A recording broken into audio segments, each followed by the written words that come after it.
Okay, I think that might have worked. User left your channel. User in your channel is recording.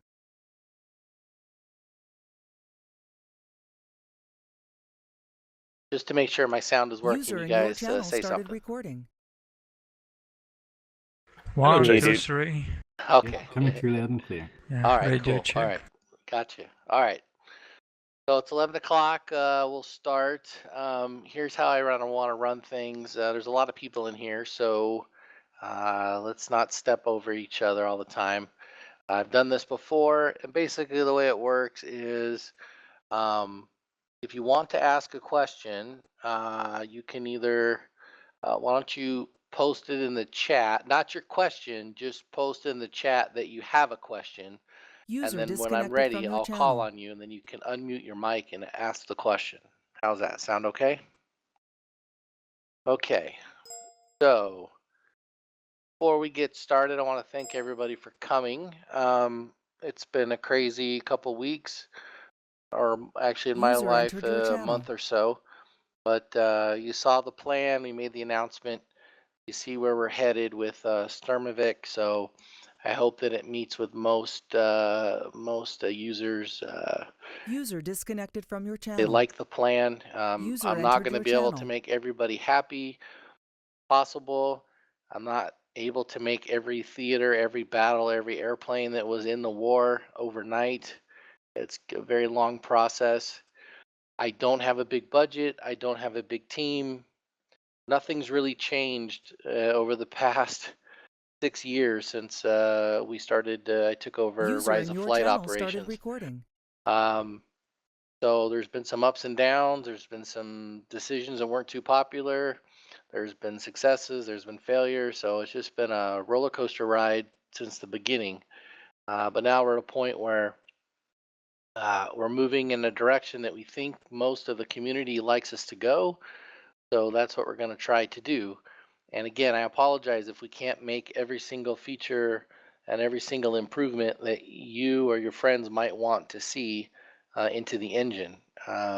If I had an unlimited budget with an unlimited team size, then we probably could, but it's just User entered impossible. your So we're channel. gonna do the best we can with what we got. I'm sick of typing in the forum. I'm sick of reading in the forum. It's what I do all damn day. So I figure we'll just have a chat User in and your channel make started life a little recording. easier for a change.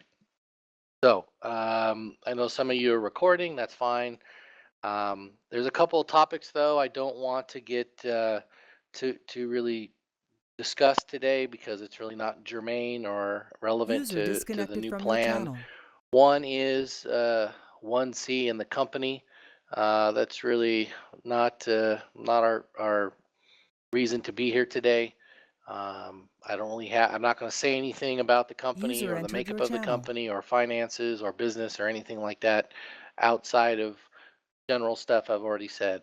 Um, I do not want to lose my job over giving away company secrets or say anything that would piss off my business partner. So let's just stay away from that topic. And the other topic is User in cheating. your I don't channel want is to talk about recording. cheating. I don't want to talk about anybody's personal experiences with cheating or our solution or what we've done to stop it. All I can say is we've taken steps to stop it User in and your it's channel working. is So recording. if cheating is on your mind, talk about it in some other way, not here today, okay?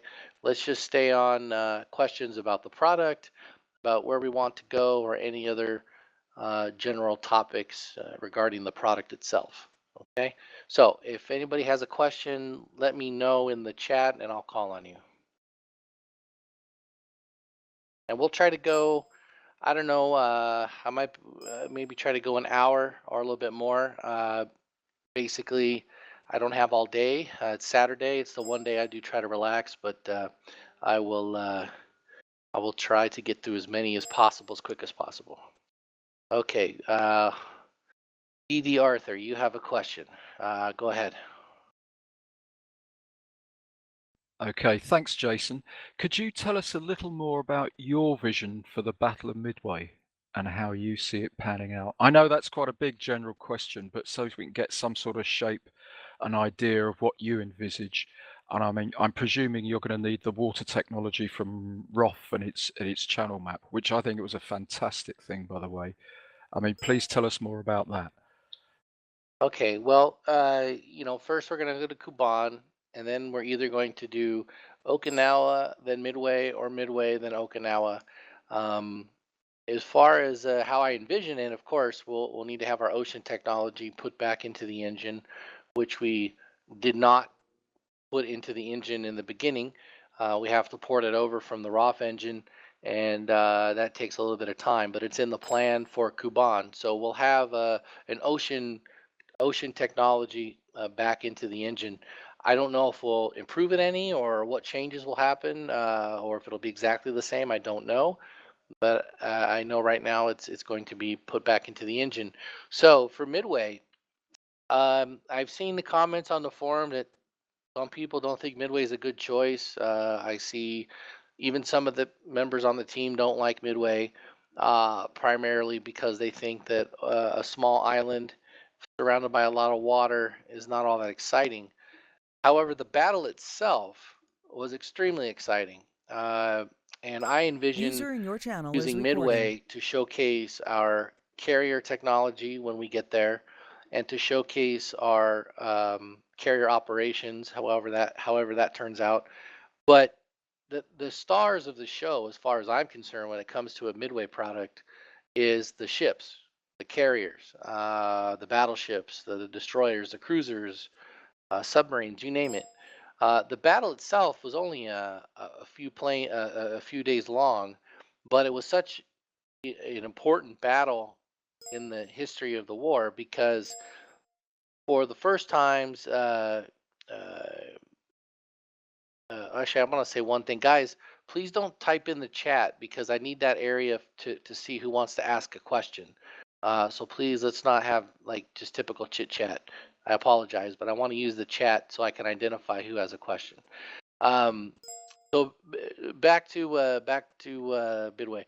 So the ships, in my opinion, will be the stars of the show more so than the airplanes, and they will essentially be gigantic steel islands that are moving about the map. And because you can land on the carriers, obviously, it's like a floating, moving island.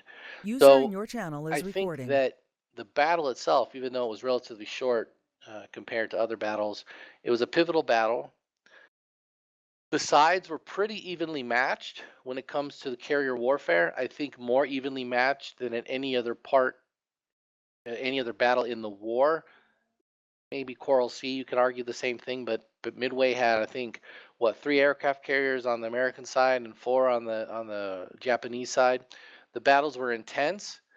There was torpedo bombers, there were dive bombers, there were level bombers, there was an air raid on the island. There were, all kinds of interesting things happening in the battle itself. Now, as far as like replayability and how interesting the battle could be made, I think if we make a high fidelity simulation of the actual intense battle that did happen, I think that alone is worth the price of admission. And you'll have 10 or so airplanes that depict the battle.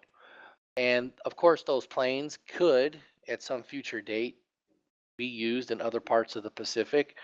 I know I get a lot of people asking for Guadalcanal or New Guinea, and that's fine. Those are all really fantastic theaters. But um, the Battle of Midway was a short but intense battle that really turned the tide in the Pacific, and both sides were relatively evenly matched as far as ships and as far as aircraft. And of course, the result was the Americans technically won the battle, but we suffered heavily, and so did the Japanese. So I think it would be a fun battle to recreate. And I also think that the replayability comes in the sense that you could build missions and play out different scenarios with the fleets.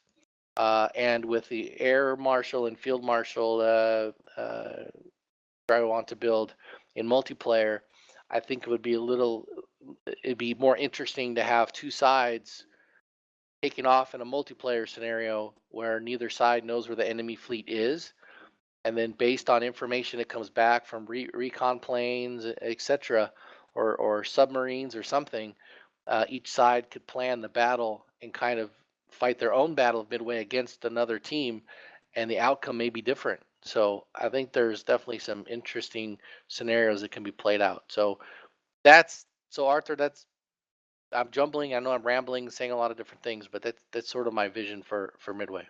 No, that's excellent, Jason. Thank you. That is the kind of thing I've envisaged. I mean, a high fidelity carrier scenario is great. I'm not that bothered if it's the Pacific or the Med, quite frankly, but that's my bag. So thank you very much. Over to someone else. Thank you, Jason. All right, thank you, Arthur. No problem. Let's see. I'm gonna go back to the notes here. Let's go. Okay, a real quick Serenity. You had a question? J13 Serenity. Speak up, please. Yes, hello. Hello. Thank you for asking. So I have a couple of very quick questions. First is, what about Africa? I think it might be very fun, theater of war. Then another very quick question is about, are you going to improve the editor, to make, like, for example, give the ability for the airfields to change, like, for example, you can land a transport airplane on the field, and the amount of bombs, amount of ammo and fuel will change, because right now it's not possible. That's why every time we try to make a multiplayer war, we are really extremely limited to amount of objects and amount of things to do. Okay, first let me address Africa. I'm nothing against the North Africa campaign. It's fascinating. Desert warfare. Um, well, for one thing, we're not going there because Team Fusion is making a North Africa add-on for Cliffs of Dover. And whether you guys agree with me or not, the fact is, if we were to go there as well, at least right now, uh, we would catch so much shit from the community as a whole that I just simply don't want to deal with it. For the same reason, I'm not looking to go do the Battle of Britain. Cliffs of Dover in the modified state by Team Fusion is actually quite good. There's still lots of problems, but Team Fusion has done a good job in fixing problems. And I think that if you can get it for $10, I think it's a great buy. We have no problem with Team Fusion at this point in time. Whatever happened in the past happened in the past, and we're not looking to refight old battles. But I look forward to what they're going to do in North Africa.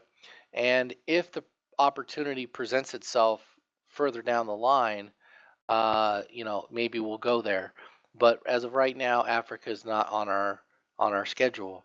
And I think I know the Mediterranean and North Africa theater is interesting to a lot of people. It's interesting to us too, but we also have to look at resources, reference material that we have, knowledge. Just straight up knowledge of the theater. Obviously, my guys know a lot about the Eastern Front. Obviously, myself and some people I work with have a lot of knowledge about the Pacific War. Not a lot of us have a lot of information about the Mediterranean theater. So we have to make decisions based on realistic assessments. How fast can we make Battle of Kuban? How fast do you think we can make the a battle in the Pacific? What technology do we need to do something in the Pacific? Now, and also, if we were to do the Mediterranean, we're still going to get requests for aircraft carriers and all kinds of stuff. So we just don't have the technology right now to do a large naval component. We have to build out that technology. We also need to have good information on the area that we want to build. So all of these kind of factors, and plus, if there's a so-called competitor making something in the same area, we have to look and see, is it going to be good for us to be playing in the same space as another development team, whether they're a mod team or not. a lot of people in the community still view what Team Fusion is doing as a legitimate development team. So I'm not looking to stir up a hornet's nest like happened before. So we made the decision to not go to the Mediterranean right now, and let's see what they're doing, and let's go explore the Pacific next and build out the technology for the naval component. And if an opportunity presents itself later on where we feel that going to the Mediterranean will be profitable, then maybe we'll take a look at it. But let's see what the future holds. But have nothing against North Africa. I'm really excited to see what Team Fusion does with it and compare it to what I think my vision would be. But let's not be too disappointed that we're not going to the Mediterranean. Let's try to get excited about Kuban, and then let's try to get excited about what we're going to do in the Pacific and what opportunities that presents. And again, if these products are successful and if people can get behind us, we'll have a long future of building lots of different theaters and a lot more content and a lot more airplanes. But I have to start somewhere. And I just took over a month ago. Um, and I really need to try to make this first product a success. Oops. Almost mute your mic, bud. Or I'll mute it for you. Oh, there you go. So that's Africa. About resupply. That's a good point. And it's something I need to talk to Daniel about. I didn't realize that there was such a limitation. So you're saying is you want to be able to come in with a Ju-52 landed at an airfield and have some kind of ability to increase supplies, correct? Exactly. That's Okay. exactly correct. I thought maybe something like that was already possible, but you're telling me no. Well, you see, right now, well, for the last year, me and my squad were trying to make like an online war, and we actually, we did a pretty good job, I think, and we had very good battles. But the problem is that we found a lot of limitations in a editor, especially the amount of ground units are extremely limited. Otherwise, we get all kinds of lags and bugs in the game. And yes, right now the only thing you can do with the airfields is changing a plane set. That's all. You cannot change the amount of bombs, even the amount of airplanes you have. You can only change the plane set, like from one plane set to another. That's all. All right. Well, I'll have to talk to Daniel. Have you talked to any other mission builders in the mission building forum? I mean, there's some really talented people in there. Well, yes, of course. We Okay. keep, with Jet Squad, with everybody. We always talk to them, but all of them have, the same thing. Well, something like that would require changes to probably the mission editor and to a bunch of logic. And I need to talk to Daniel. I don't think something like that is in our current plan, but maybe it's something we can get to in the future. I didn't realize that this was such an issue. But this is why I like talking to people, so I learn more about what people want. So if you wanna send me a detailed email or private message, I can pass it along to Daniel and get his response. But again, Okay. please don't crucify me if it's something I can't get to right away. I've got a long list of stuff we have to get to, as you saw in the announcement. So, but I appreciate the information, and I'll look into it. Okay. No problem, and thank you very much. No I appreciate. Okay. Let's go to 19 Jap Drifter. You have a question? Yes. Hello. Hi. After the Pacific, I know this is awkward, but do you guys have any plans after the Pacific? Like, have you looked into anything like Battle of Berlin? Anything on the Eastern Front? I mean Western Front. Apologies. Well, I'm leaving, assuming we can get to everything, and we do Kuban, we do Okinawa, we do Midway, and we're looking for something new to do. This is going to be like probably 4 years down the line, so it's a long ways out. Honestly, I can't make any promises now. I mean, there are people within our company that don't even want me to talk about the Pacific because it's further out. But I think jumping into it in 2018. I mean, look, we've already been working on World War II for nearly 3 years, right? So time goes Mhm. by quickly. So I have no problem telegraphing our punch and telling you what we want to do 2 or 3 years from now. Going out 4, 5, 6, 7 years, it's hard to do. I'm still interested in doing the Battle of Kursk. I'm interested in doing more in the Pacific. I'm interested in doing something on the Western Front. It's just hard to tell, and it's just. The war is so darn big. There's so many theaters, and it's a bummer that I don't have the resources that I can hire a huge army of people to make all the assets and to do all the flight models and everything we need to build World War II quicker. And we've never had the massive funding that or the luck that other development studios have had, like War Thunder. You know, I was the publisher of Wings of Prey in the U.S. and it flopped. It didn't do that good. But they made one change to it. They made it an MMO, and boom, explosion! Like a ton of money and a lot of resources to build a hell of a lot of planes and do a lot of interesting things and make a lot of money. So it's kind of there's some luck involved in making decisions that turn out to be a windfall, so you can boost your production capability. We've never had that extreme luck or made the magic decision that's brought in a huge amount of business. So we just continue to play in this niche and try to be the best we can with the resources we have. And 1C has been generous with giving us the ability to continue after Rise of Flight, and they haven't totally given up on us, but they're not exactly throwing money at us to do something new, because it's been difficult to prove to them one way or another.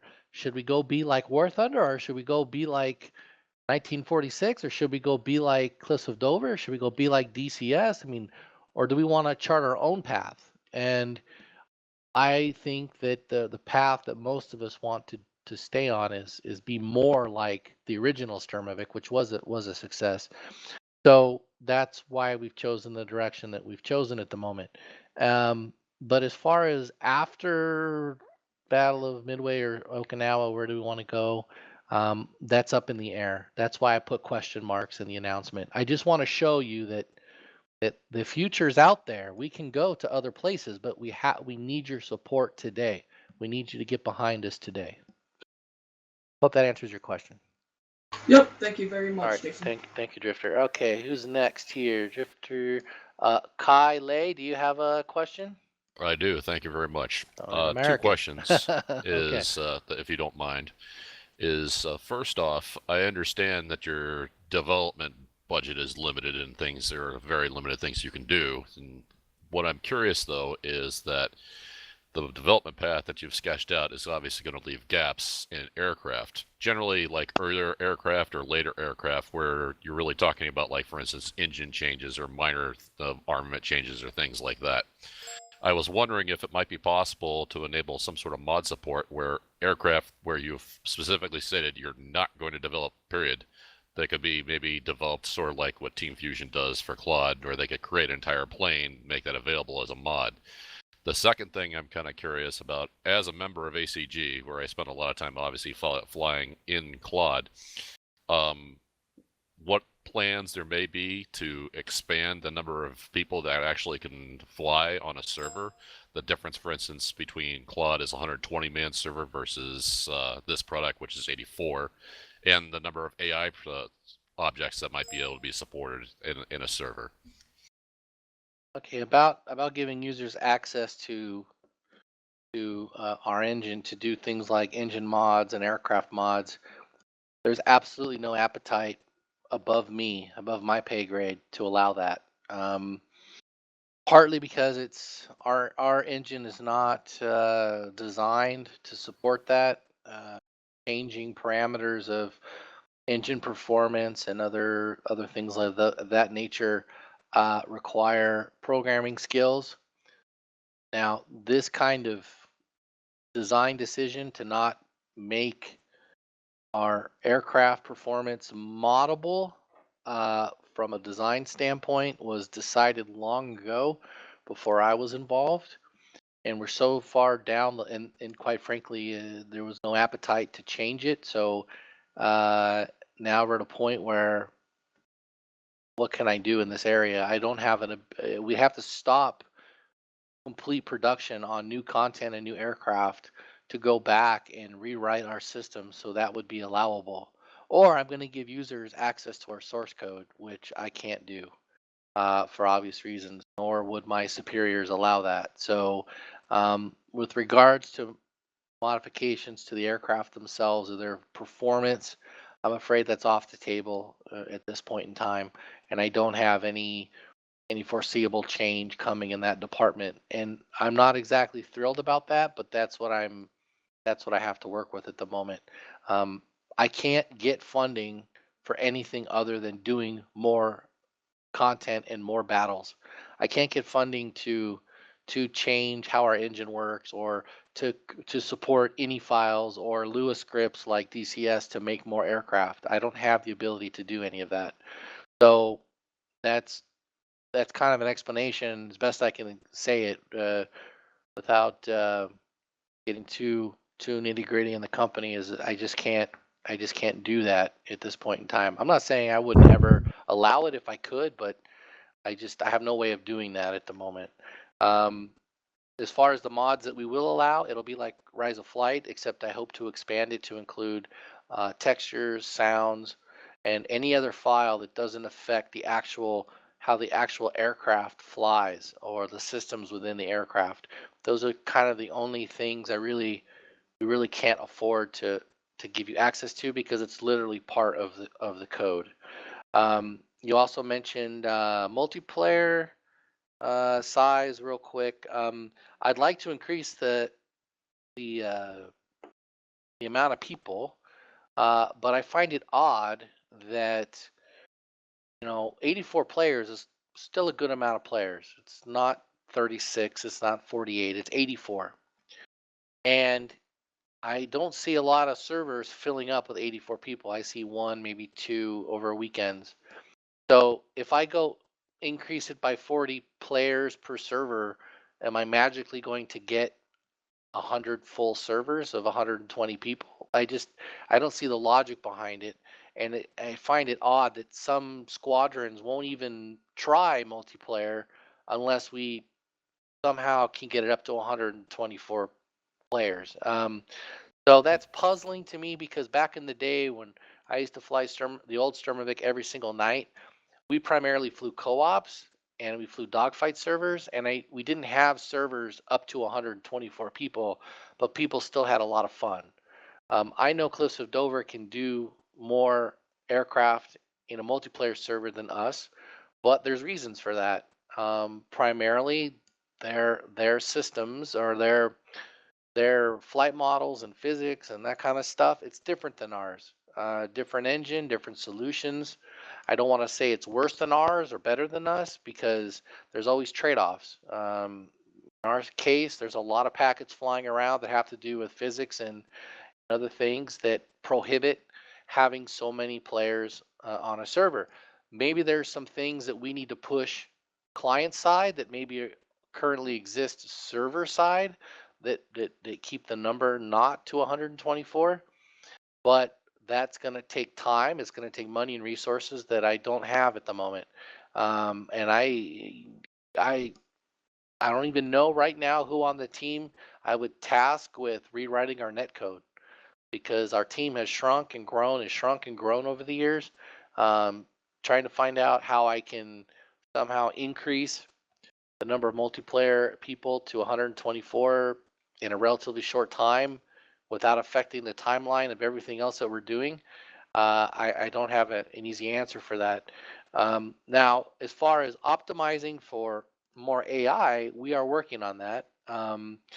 And that's in the realm of Petrovich and his engineering skills, and tells me that he's making progress. Like he was able to rework the ground handling and the struts of all the airplanes, and somehow by doing that he was able to make it both more realistic, but less of a hit on the CPU. And that work has been part of a larger work for him to try to build to optimize, I guess the best word you could say, to optimize the flight models for the AI aircraft. So theoretically, we could get more AI aircraft in the sky, flying and fighting with you, alongside you, and against you. So I hope that that research, that work will bear some fruit, and once we get that accomplished, then maybe we can look at the multiplayer code and see what can be done there. But I would like to do all of that. I'd like to have 200, 300 users on the server, but I don't have it. I don't have a way forward on that right now. So I'm sorry, that probably doesn't really help you out a whole lot, Kai, but that's the situation. Well, the reason why I mention this out is that current multiplayer, which you do see only a couple of servers, but I think the reason why that exists is that because the servers that currently exist cater to a certain type of gameplay, and you can only have sort of the same flavors of the same things so many times.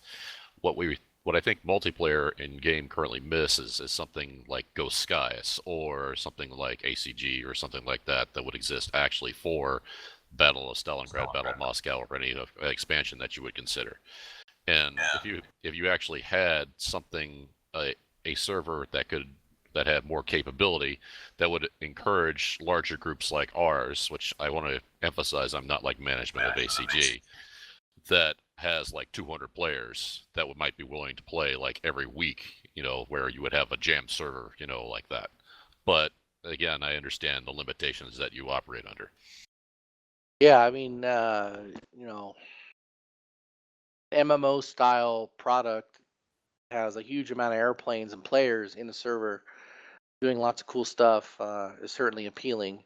I just, like I said, it's a resource issue and it's a technical issue, and I got to find the right person to work on it. And in the past, our team has had to choose to either keep something in or take something out to improve performance.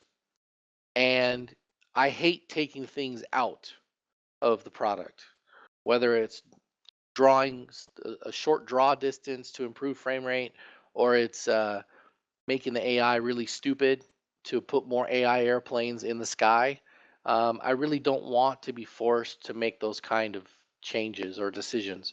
I'd like to try to find a way to get somebody on the team to find a solution, an elegant solution User in to your such channel problems started where we recording. don't have to remove anything from the product to make it better. So these are the kind of challenges I'm throwing at the team when there is a problem to solve. And Petrovich has taken on this issue of, hey, can I get more AI aircraft in the sky without sacrificing quality?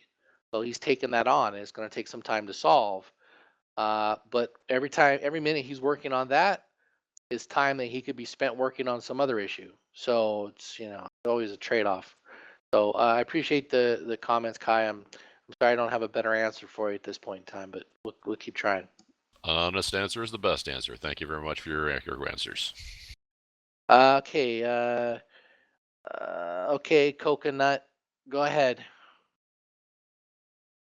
You there, Coconut? Yeah, I'm here. Hello. Okay. Hello. So I had a few questions about the Pacific. So I was wondering if there will be ways for players to command warships at the level of the task force, though. So maybe not individually, but a group of warships. I had several questions, or if I may No, continue. go ahead. Or... Go ahead. Okay. Okay. Just don't ask too many. One... There's lots of people behind you. Yeah. Okay. I was also wondering about the visibility bubble. I imagine that if we want to spot ships in over the ocean, we'll need something that is quite a bit bigger than 10 kilometers, what we have now, I think. So that was a question, if you think you will be able to do that. And the last one was just about carriers. Can we expect them to sway in the waves when we will be trying to land on them? Just trying to visualize this. Thank you. Okay. First, control of warships at the fleet level. I honestly don't think that will happen anytime soon. We're not a strategy game. I know that there are some. I believe it's you and other folks have pointed out. Sim did pointed out that there was some RTS style controls that were built into the engine very early on that he exploited to make the ability to control groups of ground units moving about the map, which is really cool. But it's kind of complicated, so I don't think it didn't really catch on.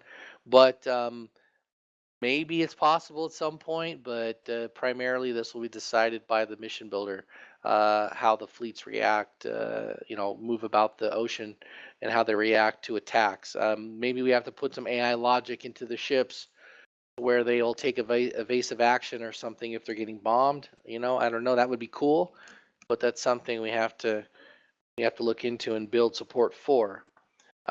Visibility on the ocean. Yeah, I'd like to increase the visibility, but there's a physical limit to how far out you can draw our map, and because our map is not a gigantic globe like in real life, we don't have like a proper horizon.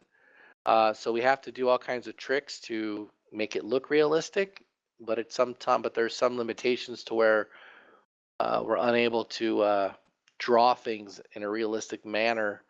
So we have to find compromises. And drawing a ship 50 kilometers out might not be possible, but I'd have to talk to the guys.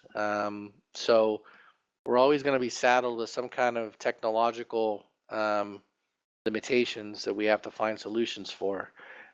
So when it comes to drawing ships on the ocean, I hope we can put them quite far out. I don't know what to be honest with you, I don't know what the absolute limit is right now for how far out we can draw something. So I'd have to talk to Daniel about that.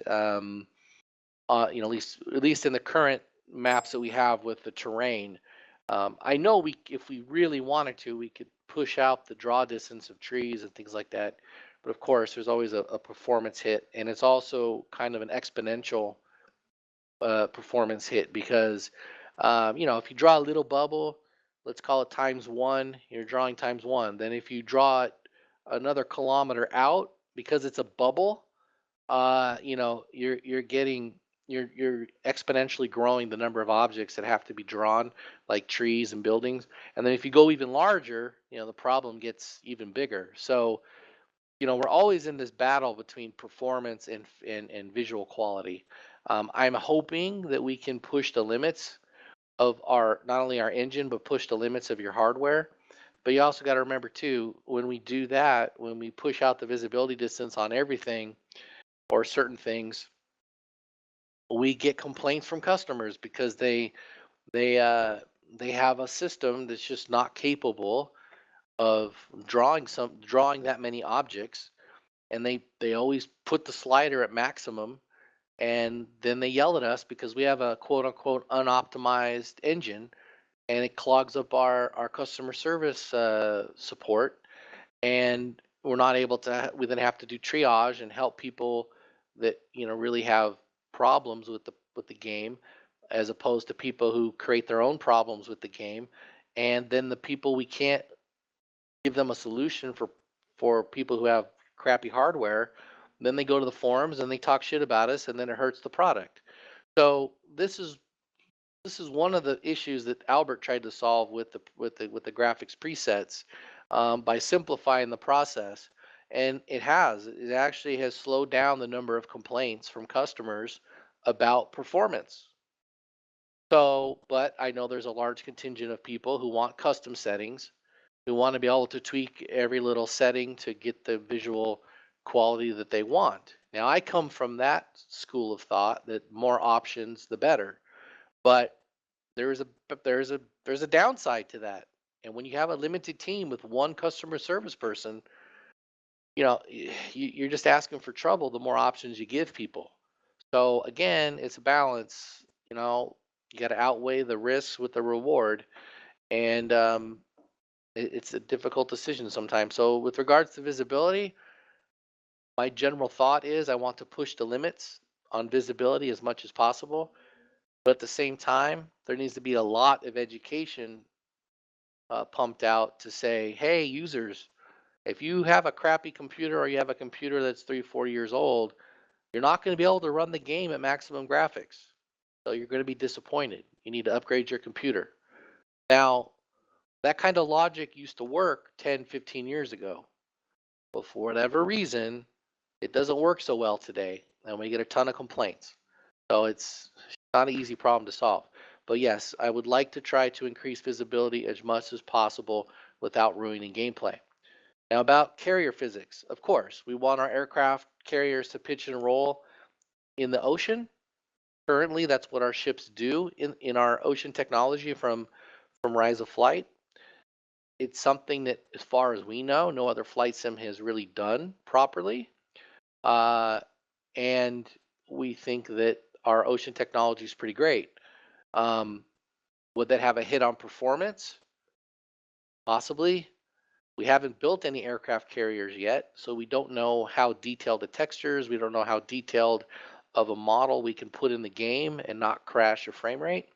We're hoping that having an ocean, even though it's a 3D ocean with lots of physics, we're hoping that your frame rate will remain high because you're drawing less trees, you're drawing less terrain, and you can focus on drawing a beautiful ship.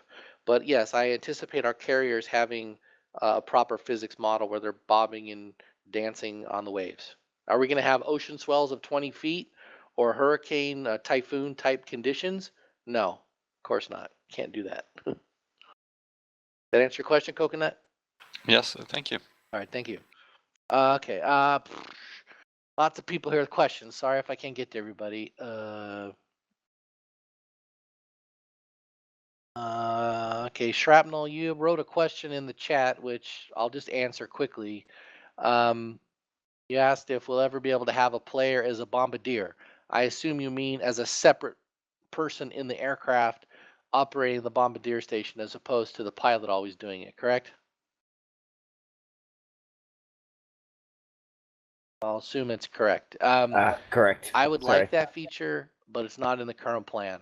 And that involves a lot of netcode changes, and we simply don't have a mechanism to give control of the airplane to another person while in flight. Is it impossible to do? Probably not. Is it a high priority? No. I hope that answers your question. Play RA, much. you have a question about bugs. Like Yes, to... thank you. Okay. Yeah, thank you. Okay, good evening, everyone. I want to ask an important question for me. A question about bugs. The question is, will you fix bugs on multiplayer? For example, the invisible planes on the background of the clouds, respawn planes on the side of the enemy, and sudden explosions in the air, and other bugs on the multiplayer. Thank you. Okay. Well, I wish Daniel was here because he could probably answer that question better than me. All I know is that I believe we've solved most of that. As far as invisible airplanes, I think that was a problem that we've largely solved. I don't recall it being a huge problem today. Maybe it still exists, but I don't have a clear handle on how often that happens. About spawning on the wrong side of the map, of course, that could be a bug. As far as drawing the planes against the clouds, that's a rendering question that Sergey would have to answer that I don't have an answer to. All I can say is generally about bugs is, of course, I'd like to solve as many bugs as possible. And I know that Daniel and Sergey and Petrovich and Sneaksy and everybody has been working to solve as many bugs as possible between the last 3 or 4 months where we were kind of in limbo after Moscow and before Kuban. So I hope that we've solved even more bugs. in that time period that I'm aware of. So this is something you have to, I wish Daniel was here. We're going to do more of these question and answer sessions, and in the future, I hope to have Daniel here, the project manager, Han. You know him as Han. I hope to have him here. Maybe he can answer some of these questions about bugs. So, of course, I want to fix bugs. On the specific questions you've asked me about these particular bugs, I don't have a status update for you, and I don't know if it's something, if these items are on the team's radar at this very moment. But I do know that we've tried to solve some of them, especially the invisible plane. And the mystery explosion thing you're talking about, that's an odd one. I've seen maybe some references to that on the forums, but I'm not experienced it myself, so it's hard for me to say if that's something we're looking at the moment. When it comes to bugs, obviously the biggest question is, can they be reproduced? We can only fix them if they can be reproduced. That's the general rule for bugs. So if it's something that can be reproduced either by examining a mission file or having it happen more than once and recording a track, or filming it or something so we can have an idea on how to reproduce it, that always leads to a fast fix. But just hearing rumors on the forums and people complaining about stuff in general, it's very hard for us to solve because we don't have all day to play multiplayer and look for every single bug. Maybe I need to expand the size of the beta team. I don't know. Maybe I need to bring in some more people for beta that want to play test multiplayer. Maybe. So it's you know, the hard thing to solve. But C-Play, I appreciate the questions, and Thank you. I'll Yes. talk to Daniel. Understand. Thank you very much. No problem.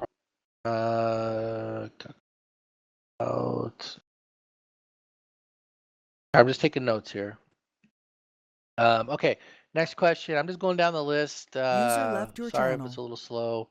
How do you User pronounce left your that? channel. McVac. give me the right pronunciation.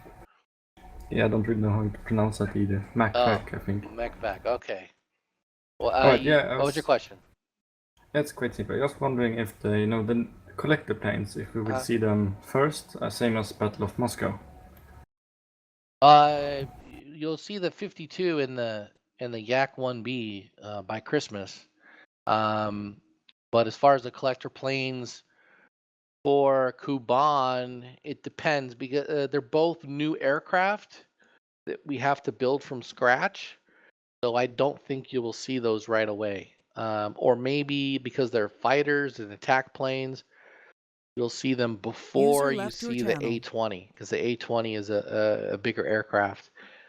So some planes are obviously we can repurpose the models or the textures or something from a previous version of it, and it speeds up the model building process.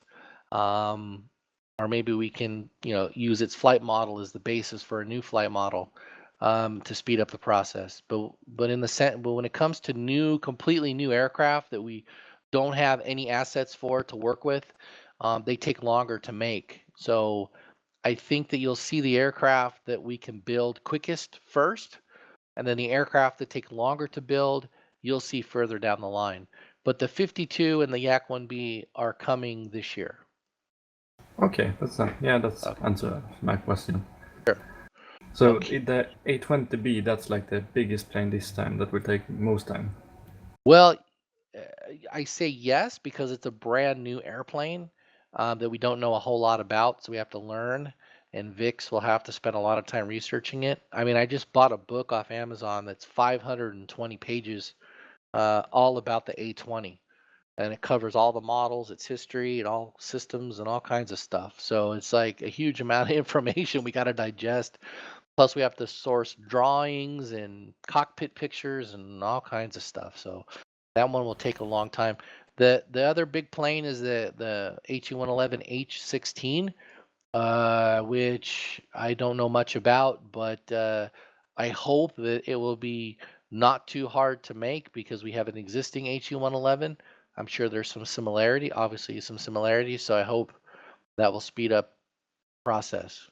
But new planes from scratch take longer. That's just the general rule. So thank you for your question. Okay, Asgar, what is your question? Hi.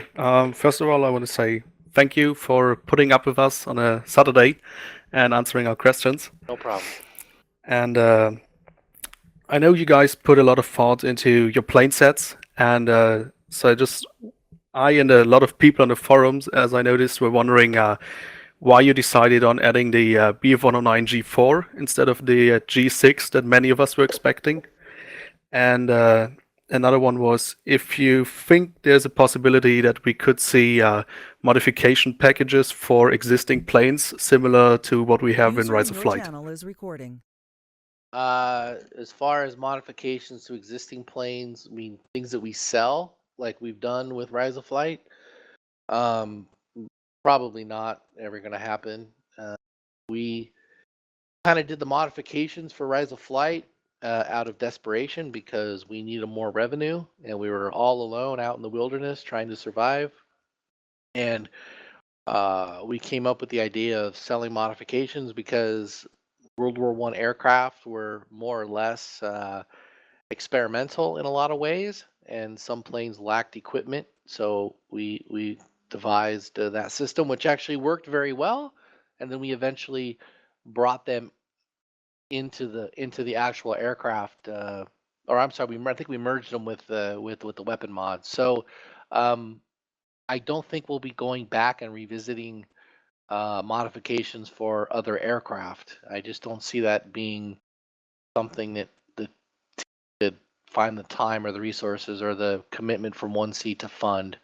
And I don't want to get into selling every little item. I mean, as much as I like selling new stuff, I agree that at some points during Rise of Flight, it got to be a little bit much, and it was kind of our return on investment certainly declined over time.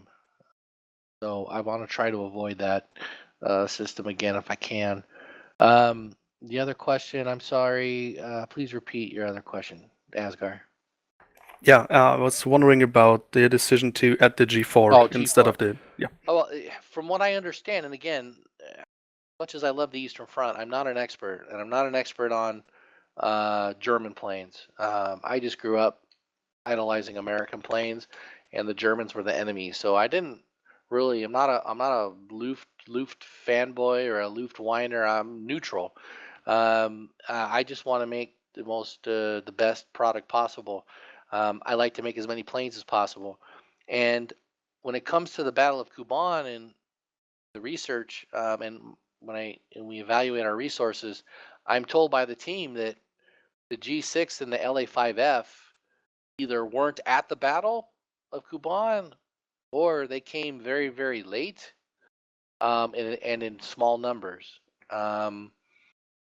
So I'm sitting here going, well, shit. And apparently people want them, so maybe we can build them. But I haven't talked to the team about it. I don't think we can fit it into the current schedule. I had some ideas on making a couple collector planes after we release Kuban in its final form before we go to the Pacific, sort of like what we're doing with the Yak 1B and the 52, except the two planes I wanted to make were not the G6 and the LA-5F. So now I've got a list of 4 airplanes that I'd like to make for Kuban or for the Eastern Front on top of everything we've already made before we go to the Pacific. And I have a feeling that if I tried to do that after Kuban, I'm going to get a lot of pushback from my superiors, because the collector planes as standalone products are not home runs. They bring in some revenue, they pay for themselves over time, but they're not exactly like huge influx of cash. So again, a lot of this comes down to just profitability and money. If I had 50,000 people buy Battle of Kuban or buy Battle of Moscow or buy Battle of Stalingrad, I would have plenty of money to stretch out the development timelines of these products, and I could give you more content. But I don't have those cushions. I don't have that ability to give you a 2-year timeline on the Eastern Front. And then I got pressure to make the timeline as short as possible so we can get to the next product, so we can make some different content that appeals to a different market. So there's all these pressures, and the bottom line is, if I had a lot of money and a slightly bigger team, I might be able to add a lot of planes that were either small contributors to the war, or very special planes, or very interesting planes. And now I've got this issue where people are wanting the G6 and the LA-5F, and it's not in the plan. So if I was to put it in the plan, I'm going to have to remove 2 aircraft that I absolutely know were at the Battle of Kuban. And my team is telling me LA-5F and G6 don't fit the Kuban profile perfectly. There's some ambiguity or differences of opinion on were they part of the battle or not. And because I'm not an expert on this battle, or German and Russian planes per se, I don't know the right answer. So I'm evaluating the situation on those 2 planes, and if there's a way I can build them, I will. If there's not a way I can build them, or if I remove a couple other planes that people want, either way I lose. So the only real answer is I want to build it all, but I can't build it all. So it's catch-22. So with regards to the G6 and the LA-5F, I'm just gonna research the problem and see if there's a way forward. So I'm sorry that that's not maybe the answer you're looking for, but that's the reality. Thank you. Okay. Asgar, Custard, you have a question.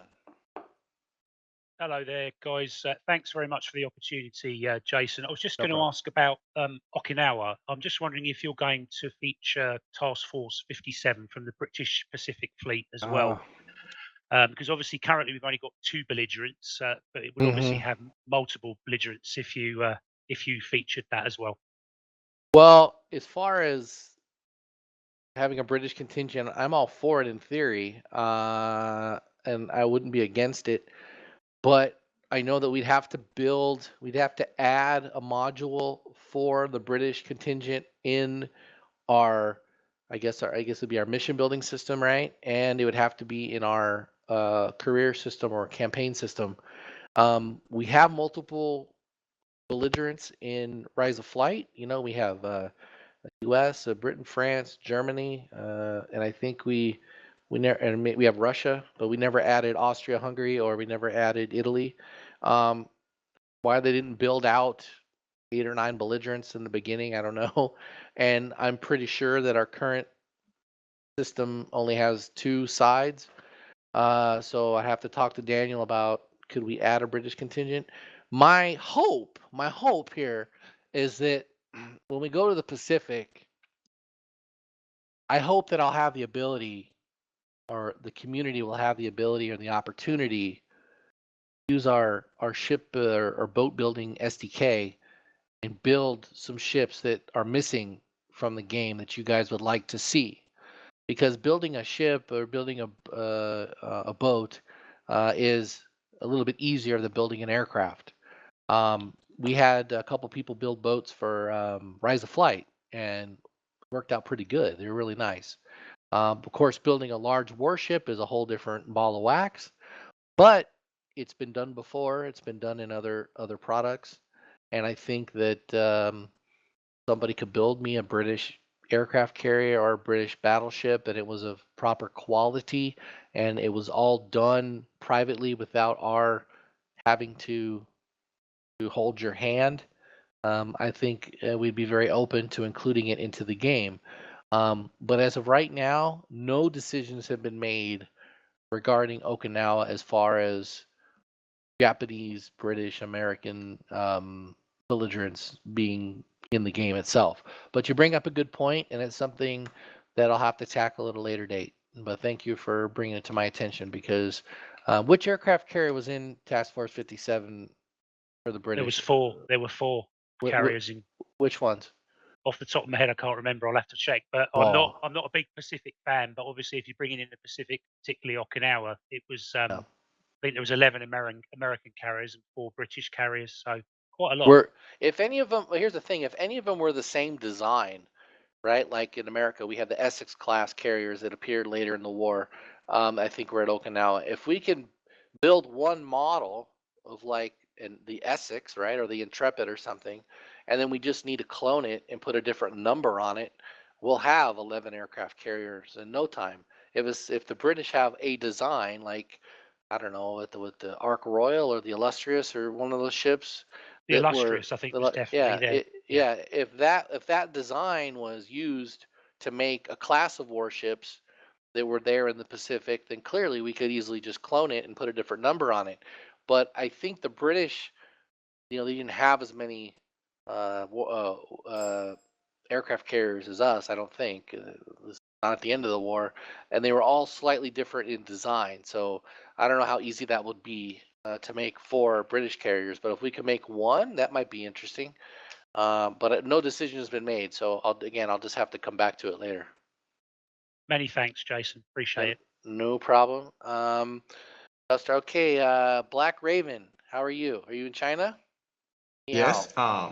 你好，你好. Yeah. Yes. Thanks for Jason to give me this opportunity problem. to speak. Yeah. My question is this any possible in the future so the multiplayer service can put something like dynamic online battle like 2 side people they can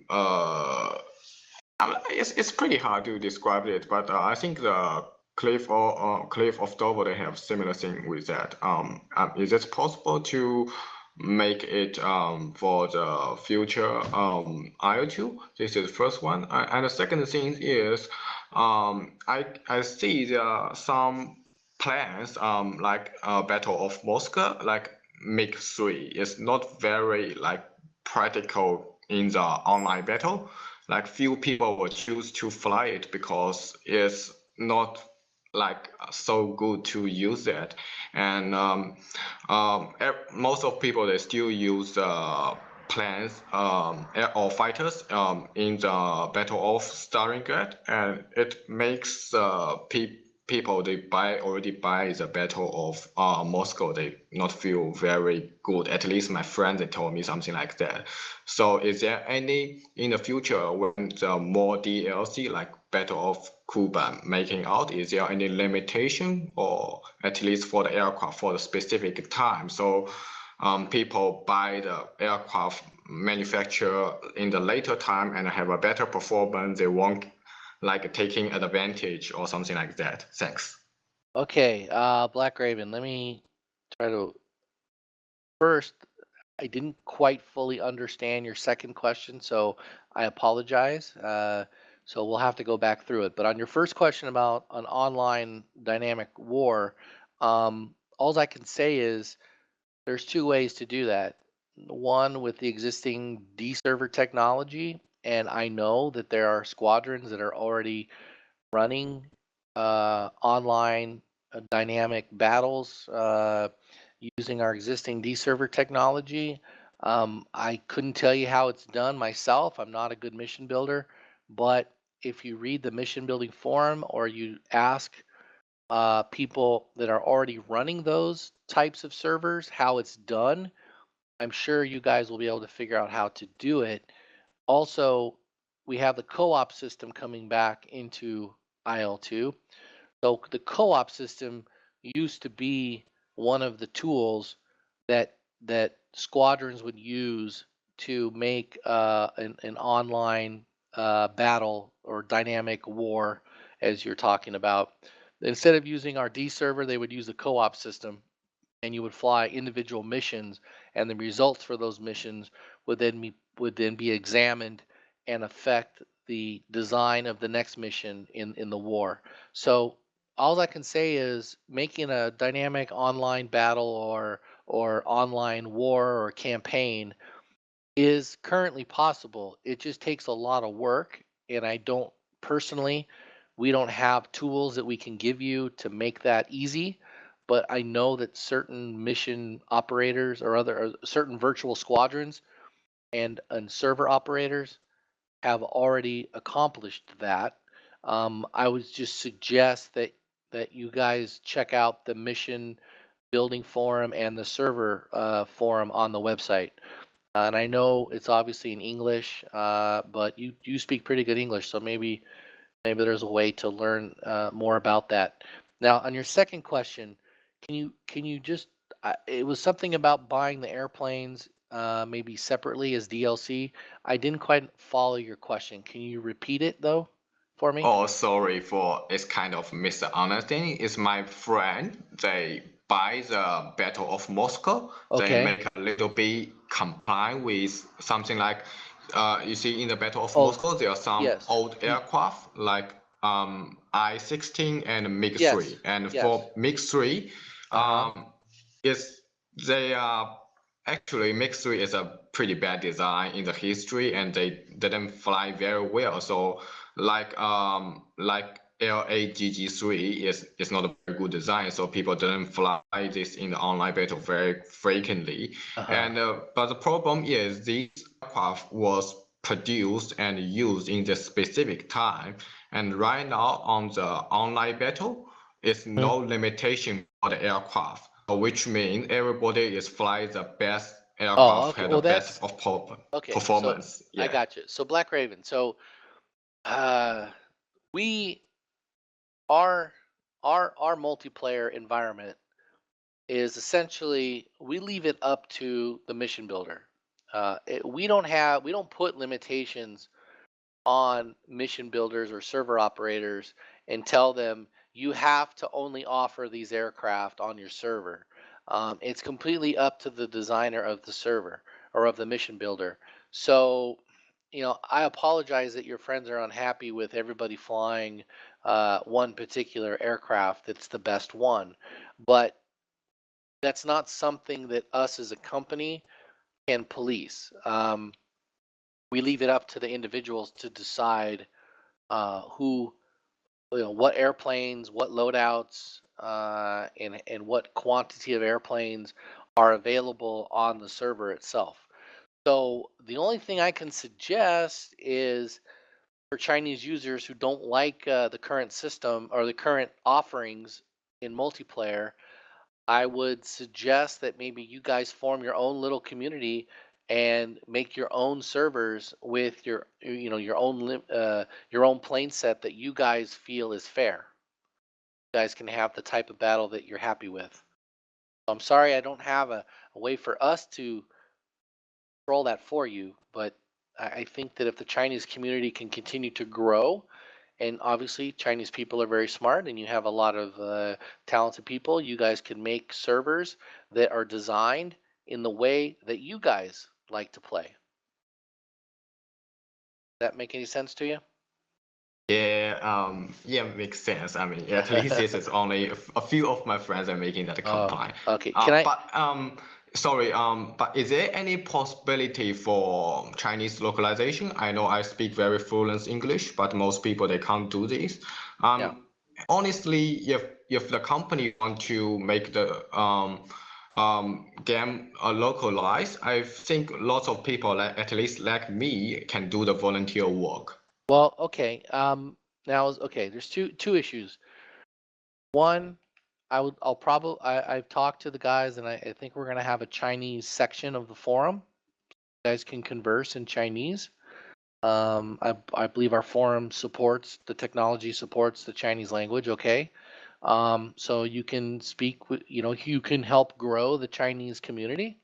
As far as localization goes, well, that's a tough one. I'm not against it myself, but my superiors have said that localizing in Chinese is a big amount of work, and we don't have the resources to do it, which I agree with. I don't know if it's possible. I mean, we've done it with French and Spanish. We've given the files to French and Spanish speakers who have done the work for us. But even if you do all the work, we still have to take the time to implement it into the game and into the GUI, and it does take some time. I don't know if that's possible. All I can tell you, Black Raven, is that I will investigate further and ask if anybody is against this idea. Another problem is the Chinese language. I've been to China many times. I go to China for my other business. I like China a lot. I love the Chinese people. But your language is completely different. Your alphabet, your symbology, your language is just extremely difficult to understand, even in written form, because it uses completely different characters. So if you localize the game in Chinese, we're just going to have to trust you that it says what it says because we can't read it. If somebody translates English to French or English to Spanish or English to Italian, it's a Latin language. We can sort of see if what is being written is correct or not. Even German, but Chinese is such a completely different language. It's difficult for us to double check your work. Plus, I don't know maybe if you use more characters or less characters than the English, Spanish, French, German languages. So I just don't know if when the files get translated, once we plug it into the game, whether the language will fit on the screen. And also, I don't know if our Scaleform GUI can even support the Chinese language. So I need to investigate all of this before I can give you a total answer, okay? Sure. That's all I need. Okay, Thanks a lot. and also let me just ask you a couple questions.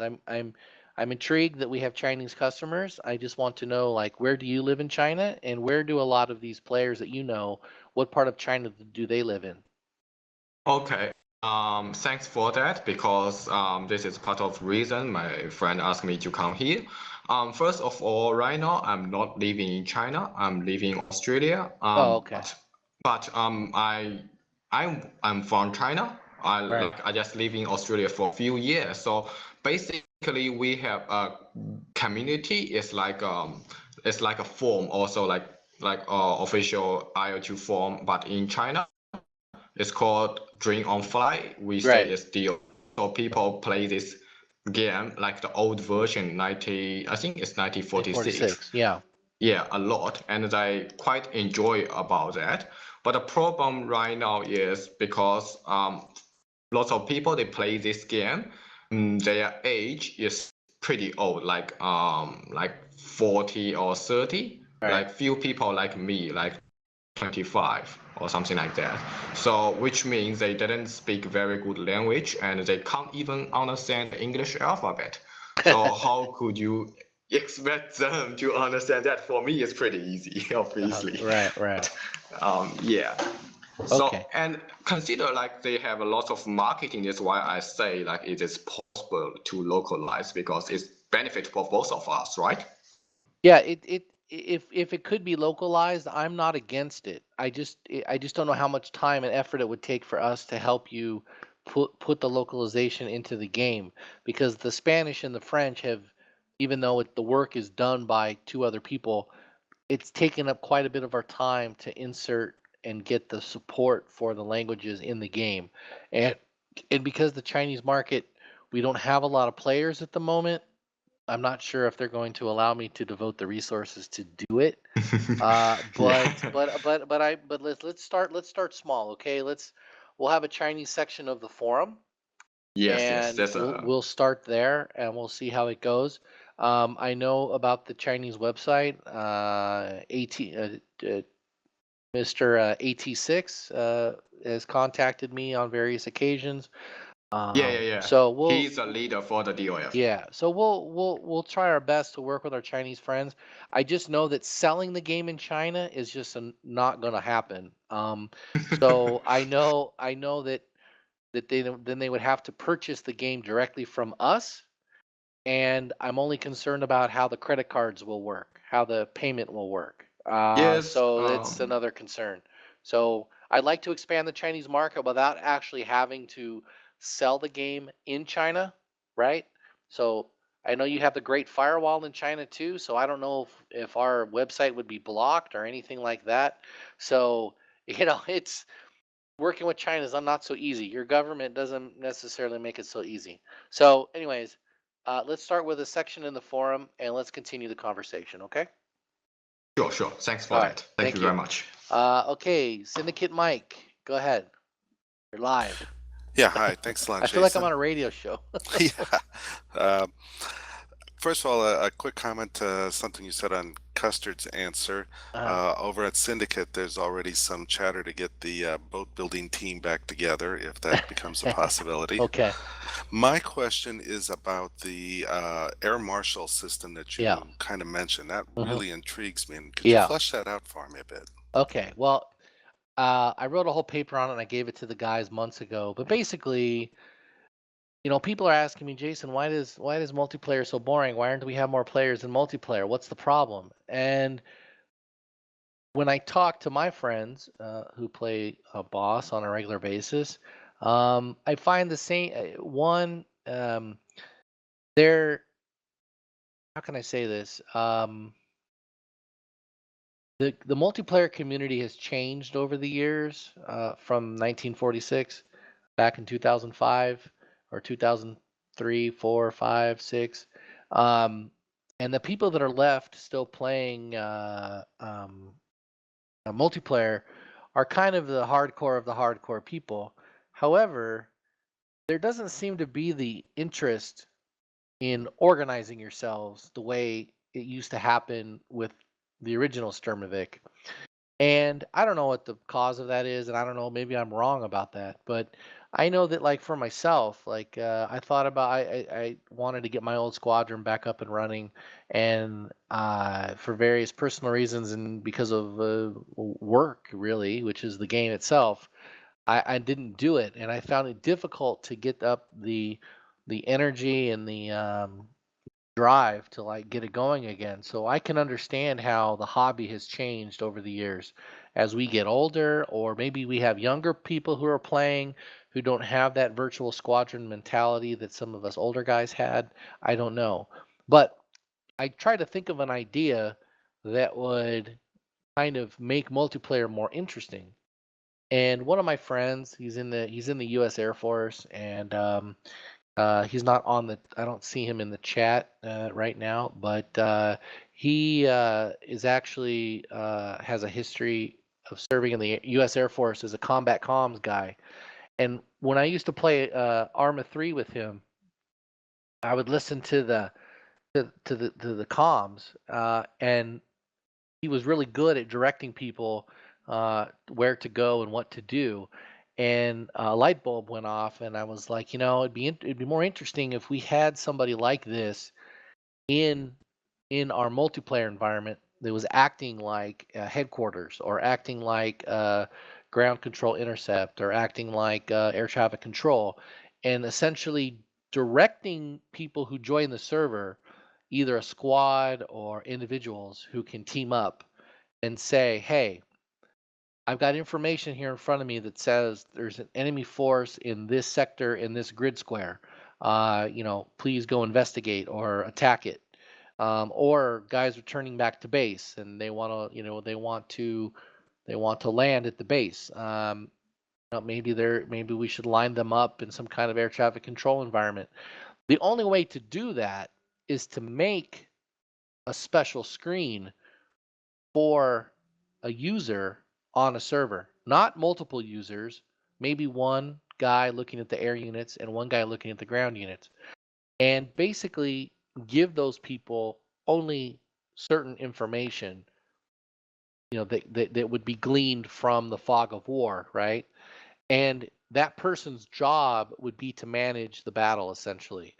But he doesn't have all information. He just has enough information to tell people where to go and give people vectors and give people marching orders. And I think that if you had somebody like my friend who was good at combat communication, telling people where to go and using call signs and giving proper vectors and headings and relaying information that's learned from a recon unit out in the field or a recon plane somewhere on the map, and utilizing TeamSpeak in a more proper military fashion, I think it could make multiplayer extremely interesting and fun, and kind of kick up the drama a bit by having somebody telling you where to go and what to do, much like what happened in a real war with radio communications. Now, will it be totally 100% how it was? No, but I'll leave it up to the squads or individuals to make it a system, that they like. And I think because we're all oriented towards history or reenacting history, I think that it'll evolve into a very intricate kind of system where it would make our multiplayer servers much more interesting because one, people would be able to find targets a little easier because they're told where to go. And two, because of the limitations and realistic restrictions on the information that is given to the air marshal, you're going to have to start flying recon flights. You're going to start to have ground units that are acting as recon units. These kinds of things add that fog of war element to the battle. So that's what I'm trying to create with this air marshal and field marshal. And I hope that that kind of spells out what I'm trying to do. How it actually works, it's going to be quite simplistic at first. I don't know how complicated we can make it, but and of course I want it to be optional. You don't have to have it on every single server or every single mission, but I think it will evolve into an interesting feature. Yeah, it sounds fantastic. Do you see this coming in with Kuban or later, or when will that be I've instituted? forced the guys to somehow squeeze it into Kuban. So that's Great. what I'm saying. I don't know how amazing it will be, but it might suck. But you're gonna try. So imagine basically the way it would work is you log into a server as a player. You see the map, right? You see airfields. Somewhere on the map there will be a little icon that says Air Marshal, and that Air Marshal slot can only hold one person. So you can hop into that if you're the guy who's going to be the air marshal. You can hop into that spot and then see the screen that you're supposed to see. Who hops into that spot? I don't know if we can control that, but again, I'm designing this more for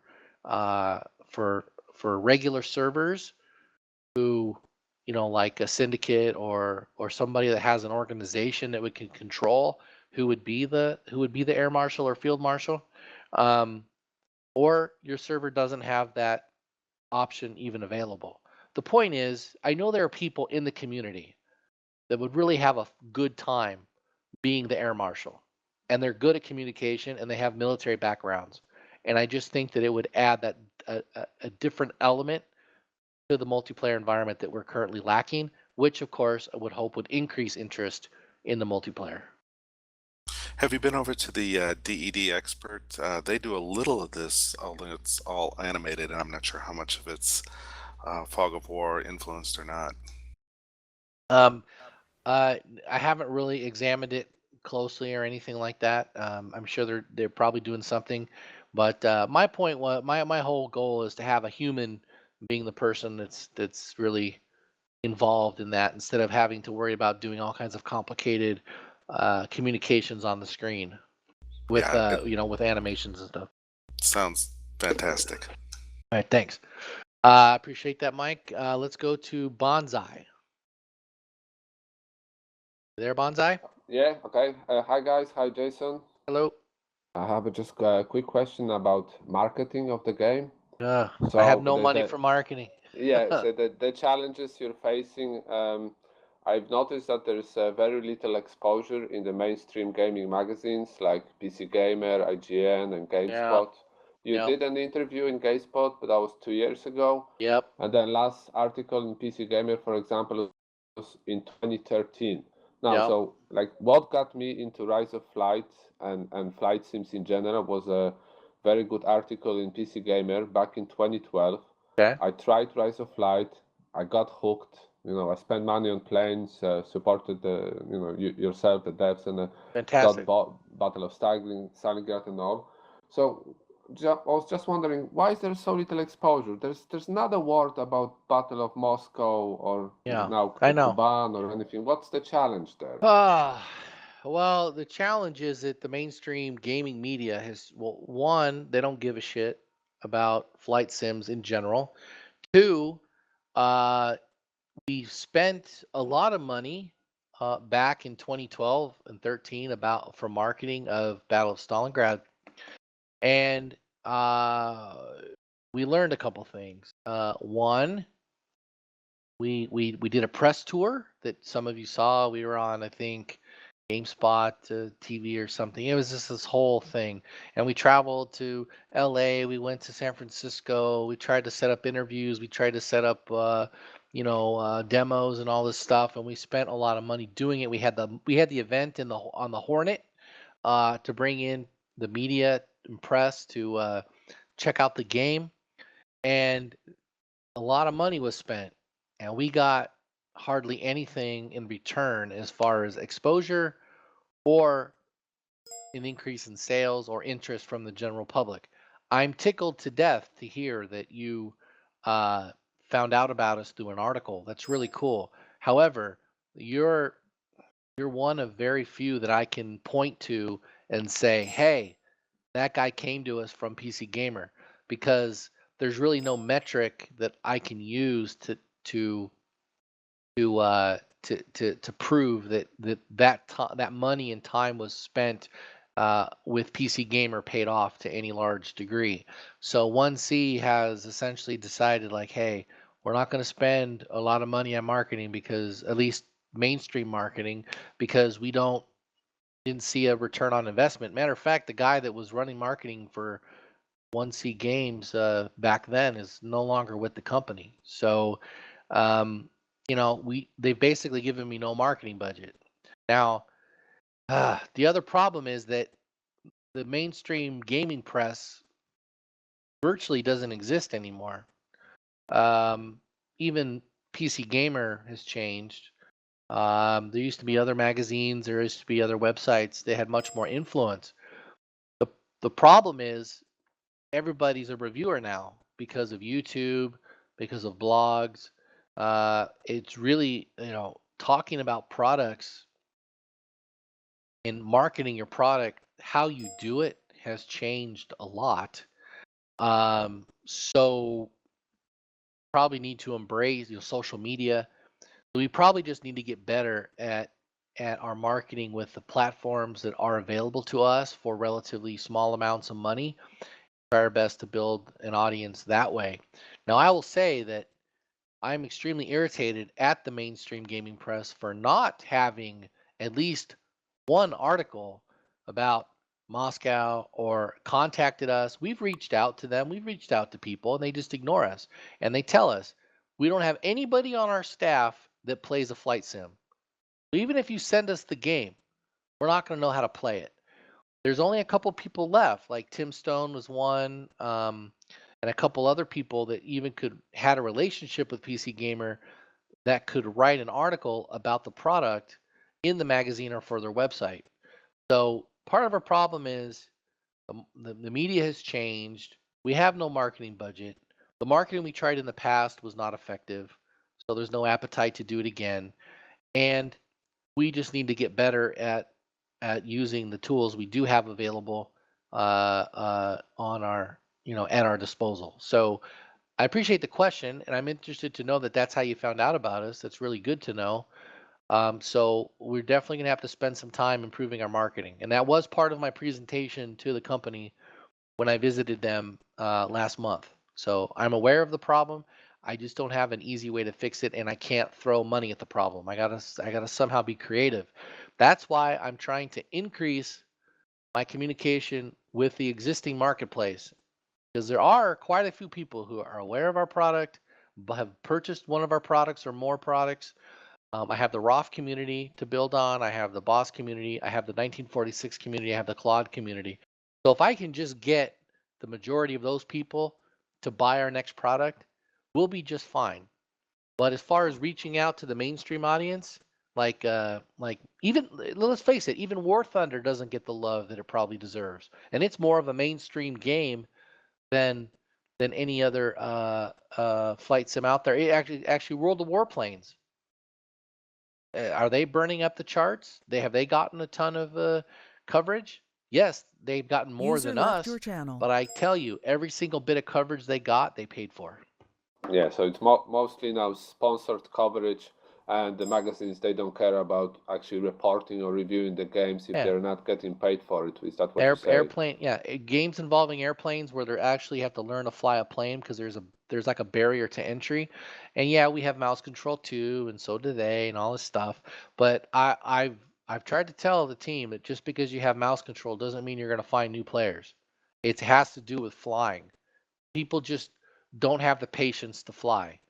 They want to pick up a gun, run around a map, and kill people.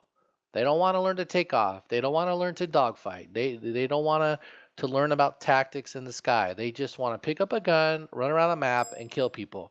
And when you play flight sims or flying games, it's a different kind of environment that most gamers just are not used to.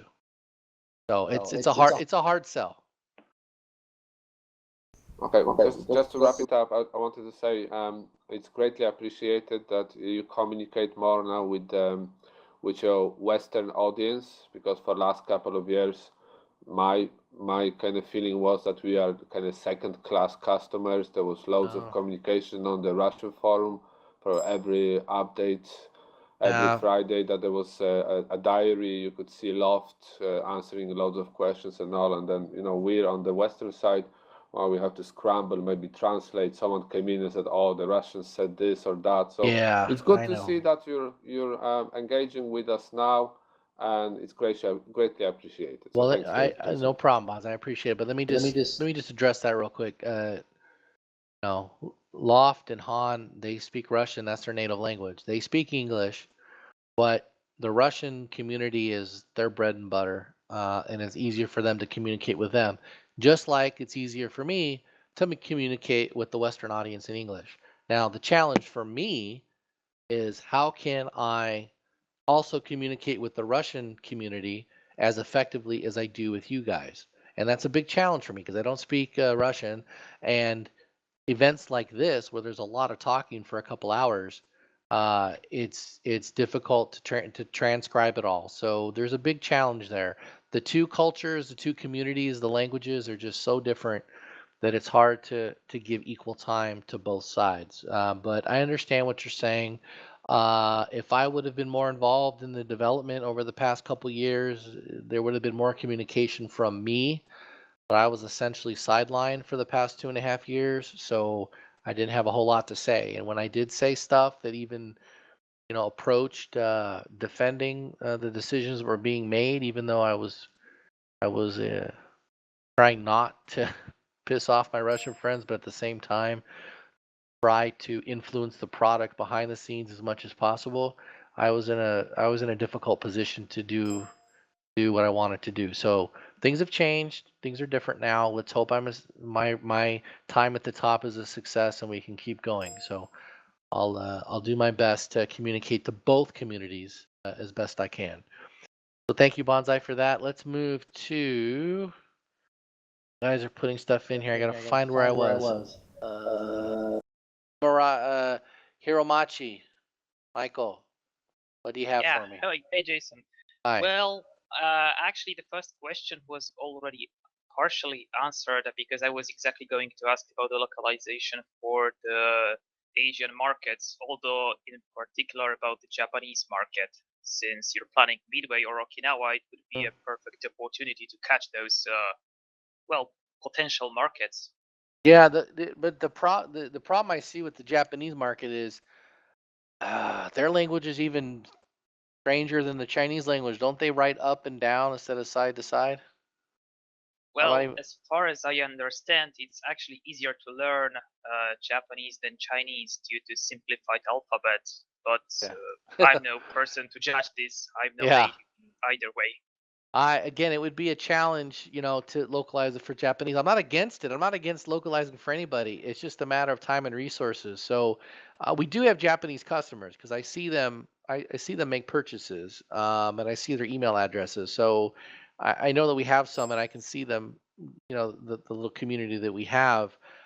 I don't know if the original IL-2 1946 or Pacific Fighters was popular in Japan. I don't know if it was sold in Japan. I don't know if there was any success there or not. It was to some degree because Yeah. I was actually involved with a group of guys from the Japanese side of the world into flying on the Zeros and Wildcat server. And Okay. years ago. Yeah. They have their own website and they try to translate some of the stuff from the Battle of Stalingrad and update, but it's the same problem for them, the language barrier. Yeah. Game. Yeah. So okay, I'll just have to. Are you Japanese yourself? I'm not sure, or no. No. I'm just having a contact with that part Okay. due to interests and some business. Okay, gotcha. Well, tell your friends there that I will research the issue just like I will with the Chinese issue, and see what can be done. Maybe maybe the solution is to have not necessarily to completely localize the game. Maybe we just need to localize a website that has information about the game so they can understand how it works, and maybe write a manual of some sort in Japanese or Chinese and present that to the users to say we can't localize the game into your language, but here's a manual to explain how it works so you know what button does what, to kind of get you started. I mean, that is also an option. I just don't have a clear path forward on Chinese, Japanese, or even Korean at this point. Those are big markets. It'd be great if I got another 100,000 users out of those three markets, but it's hard to support them and it's hard to sell to them. Not to be a jerk, but I mean, places like I know the point. Yeah. Since I was for a brief time in War Thunder involved and they went through localizing their whole game. Yeah. That didn't actually bring that much of people, but they somehow managed to open, I don't know, a shop or a cafeteria in Tokyo, and that basically started some kind of attracted huge interest into the game on the other side. Yeah. So the language barrier is one thing, but there are also the advertising problems. There is a potential, certainly. Yeah. Yeah, I'm willing to explore it in any way possible that doesn't hugely increase the usage of our resources or the usage of or the budget. I just guys, I don't have money to do some of this.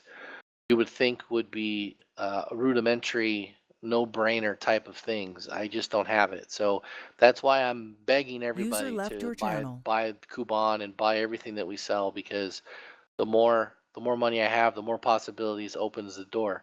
Also, real quick, thank you for that, Himran. Do you have anything else that you wanted to ask me? Yeah, it's a minor question in regard to, you have in the past, I'm sorry, I'm going to post a short link.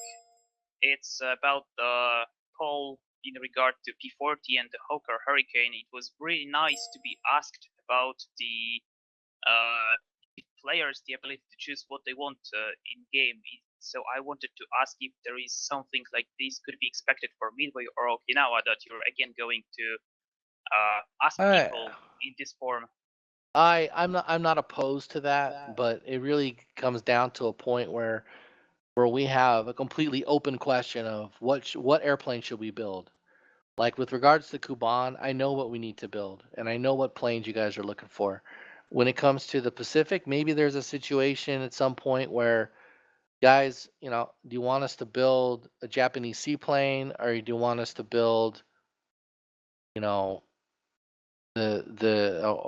build an obscure American aircraft, right? So maybe there's some solution in the future, or some situation in the future where I can ask the community's opinion about aircraft. It's just, if I make this a completely democratic system, it just the arguments will never end. But I'm open to the idea. I was surprised they did that in the past, because they asked my opinion, but then they also asked your opinion, and it was interesting to see. But that was one of the few times where they really worked with the community. So I'm hoping to do more of that more often. So okay. Anything else? And also lighten up on the joystick thing, man. You're killing me. I'm sorry. Lighten up on the joystick critiques of the VKB stuff. Killing me. Well, I'm not pushing that hard. I'm just having high expectations. It's supposed to arrive on Monday, so. Well, don't. Okay, I'm just teasing you, but you're very outspoken on that subject. But that's all right. I was just teasing you. Right, I'll just contact you on PM in regard to the Japanese. Maybe I'll try to catch those guys during weekend and ask for something. Okay, if no they problem. Can help. Yeah, it's no problem. We'll just work on the Asian problem. God, that sounds bad, but we'll just work on the solution for Asian people moving forward. Okay, that's all I can really offer at this point. Thank you, Jason. All right, no problem. Himurachi. Okay, let me. You guys are posting it. Okay, who's echoing? Manu? Yeah. Muting Thank you. you. No, I'm muting you because your mic was open.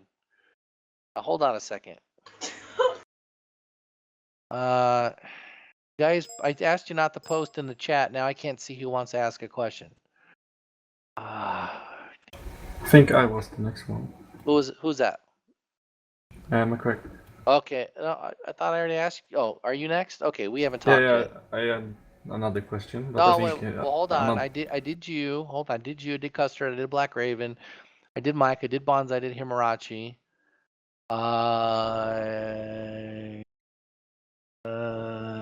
Let me try to find somebody who hasn't asked a question. I'm sorry. All right. I think Manu may be next. Manu? Yeah, thanks, Jason. All right, Manu, Just a you question. can ask a question. I will be quick because I speak not very good in English. So, what will be the co-op? Are you thinking about what will be the co-op for us? Like Rise of Light, I don't have any idea. What will you want to do with the co-op? Okay, with regards to co-op, basically the fastest way to do co-op for us without breaking the budget is to adopt the Rise of Flight style of co-op, which is pretty good. You basically set the parameters, you host a server, you launch it, you join, you fly. And you can choose any mission you want based on what you build in the mission editor, blah, blah, blah. It's pretty traditional. The Rise of Flight co-op is pretty traditional, so it should satisfy the large majority of co-op users who want co-op. Now, I want to improve it even further in the future. We talked about this during my meetings, and we wanted to have a hyper lobby like interface.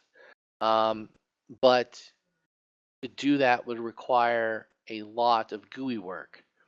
And the GUI personnel is going to have a lot on his plate working with the new campaign, the new scripted campaign system, the new career system, and other items. So we were not able to add the hyper lobby type interface to our co-op that we're going to be adding to the system.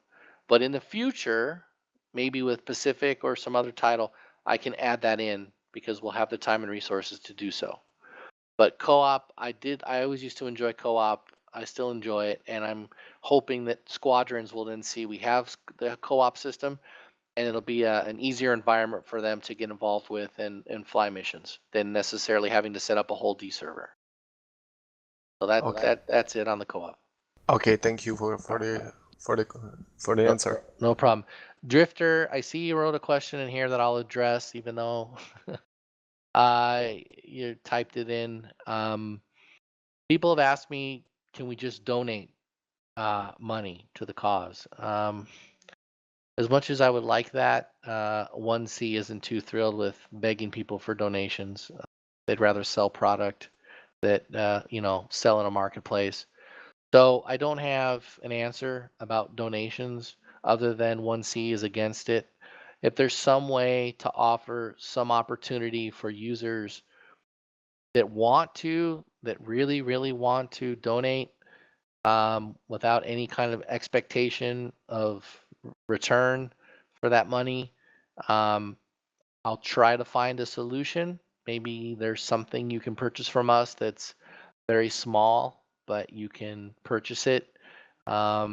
or maybe set up a subscription system of some kind where if you subscribe, you get some kind of perk, or you get some kind of item, or you get some kind of content as part of the subscription, but the content is not difficult for us to produce. That would be a sort of donation. So I'm looking at different options. I just don't have a clear answer other than 1C just doesn't want people giving us free money. It's not, as a corporation and a company, they're just not interested in donations. It's embarrassing to even go that route, but I understand where you're coming from, so I'll work on something. Okay. Okay, we talked about the.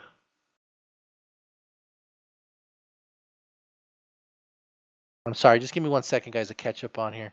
Okay, let's just go to anybody who has another question. Go ahead and let me know in the chat, and I'll call on you. Okay, Pezman, go ahead. Pez, you there? Maybe I muted you. Where are you at? I'm sorry, I muted myself. Oh, whoops. All right, go ahead, man. All right, I got 2 questions because I have a guy on my squad who's actually a professional, website developer and program developer, and he was asking questions about would you let people with skills help contribute? Because I remember a post a long time ago that you had about some kind of website to synchronize skins, and he's been working on a pet project that does the exact same thing. So I'm thinking if these are some of the contents you want, would you be willing to have community members contact you? How can we do that so you don't get a lot of spam and whatnot? Well, okay, so I have a dream that I've had for a while, and I tried to do this and I failed. Mainly, I guess my fault. The other gentleman, I was willing, I think, but I wasn't able to push it very far. I want a website much like I did for, well, similar to what I did for Rise of Flight, where since we're going to be allowing mods and we already allow skins and missions, and we're eventually going to do campaigns and things like that, or scripted campaigns, I should say. We need a website where people who make this content can advertise their content and have an automated system to upload the content to a database that's hosted somewhere, and then users can come to this website and download the content that they wish to have, or the mods or the missions, etc. Now, that means database work, that means having a powerful server, that means bandwidth costs, that means a lot of stuff. And I was working on this with somebody and I dropped the ball. If he's here in the chat or if he hears this, it's not his fault necessarily. But I'd like to build let's put it this way. There used to be a website called, I think it was IL-2skins.com back in the day. It was up for maybe a year or two way back in like 2003, 2004, maybe 2002. And it was amazing. Like you logged in and you saw everybody's paint jobs that they contributed or their skin packs that they contributed. And it was really cool because you could see all these different things you could download and put into your game. And the layout of the website was really intuitive and it was really cool. And it disappeared because they couldn't afford to keep it going. And I always told myself, like, man, it would be really awesome to be able to have a website like that for our products. And with Rise of Flight, I was able to do rothmods.com, which I put up a few mods, but I was the one who had to maintain the site. It wasn't an automatic website because I suck at website building, but I was able to put content up there with the help of somebody from the community. Baron von Mayakin, and he helped me build that little site. And I, it served its purpose. But for World War II, I always wanted to have this really cool website where everybody can upload their own content and share it with everybody. But it would be an automated process. You take an archive, you name the archive, you upload it, you write a description of what's in the archive, and That's basically it. And then you can then the metadata from that archive will then go into the database, and you can search the database. We'll have a top download list, a most recent list, things of that nature, kind of like AvSim. If anybody's been to avsim.com for Flight Sim 10 and P3D, right? So it's just a big database. But I just wanted a really cool, really slick interface on it. So Pezman, if your friend is interested in doing something like that, I'd be interested to talk to him. I just don't know if I can provide any money for it, and I don't know if I could even host it myself, because I'm afraid of the bandwidth cost that would impact our revenue stream for the products themselves. And I don't know if it would be a revenue generator for us. Like, the more content we make available to the community, will it translate into more sales, or will it just be something that existing users like to use, where that we have to pay for, and it would impact my ability to build more stuff because I now have to pay a couple grand a month for this content website. So I think that's what you're talking about, but I don't know. I mean, that's where I want to go with it. Yeah, well, that's what I was asking about, was what you wanted, because like I said, he builds websites and the databases that you were talking about for a living, and he loves this game, so he was messing around with that. Well, just if you want to PM me his information or have him reach out to me, I'll definitely talk to him. I believe he's reached out to you a couple times. I don't know is his name Thomas? It's a Curious Gambler. It might have been. Is his real name Thomas? I don't know his real name. I like to keep it that I way. was work. Well, okay. Well, I'm sorry. I was working with a guy. I believe his real name was Thomas. It might be him. Maybe But I told him I needed to get back to him with some information, and I got distracted. I never did. So it's pretty much my fault. But I'm interested in doing that if he is. Yeah. All right. And the second part, just because I've been barking up this tree for years and I've never actually gotten a response with any kind of real clarity. You're talking about how games these days, just people just want to hop in, point, and shoot. And I'm thinking about a game called Battlefield Europe. What was it? World War II Online. Yeah. And I'm thinking, why can't that be done again with the engine you have, with the tools you have? If you could make just a basic free, even if it's kind of crappy, it can be worked out later on. But just the element, like, hey, guess what? You can come here and play infantry for free.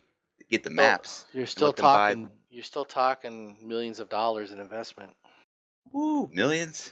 Yeah. I mean, guys, when I talk about the need for money, it's pretty simple. And I'm talking about salaries that are below the norm for the industry. Let's just, something like a Battlefield Europe or World War II Online that team has been working on, if they're even still working on it.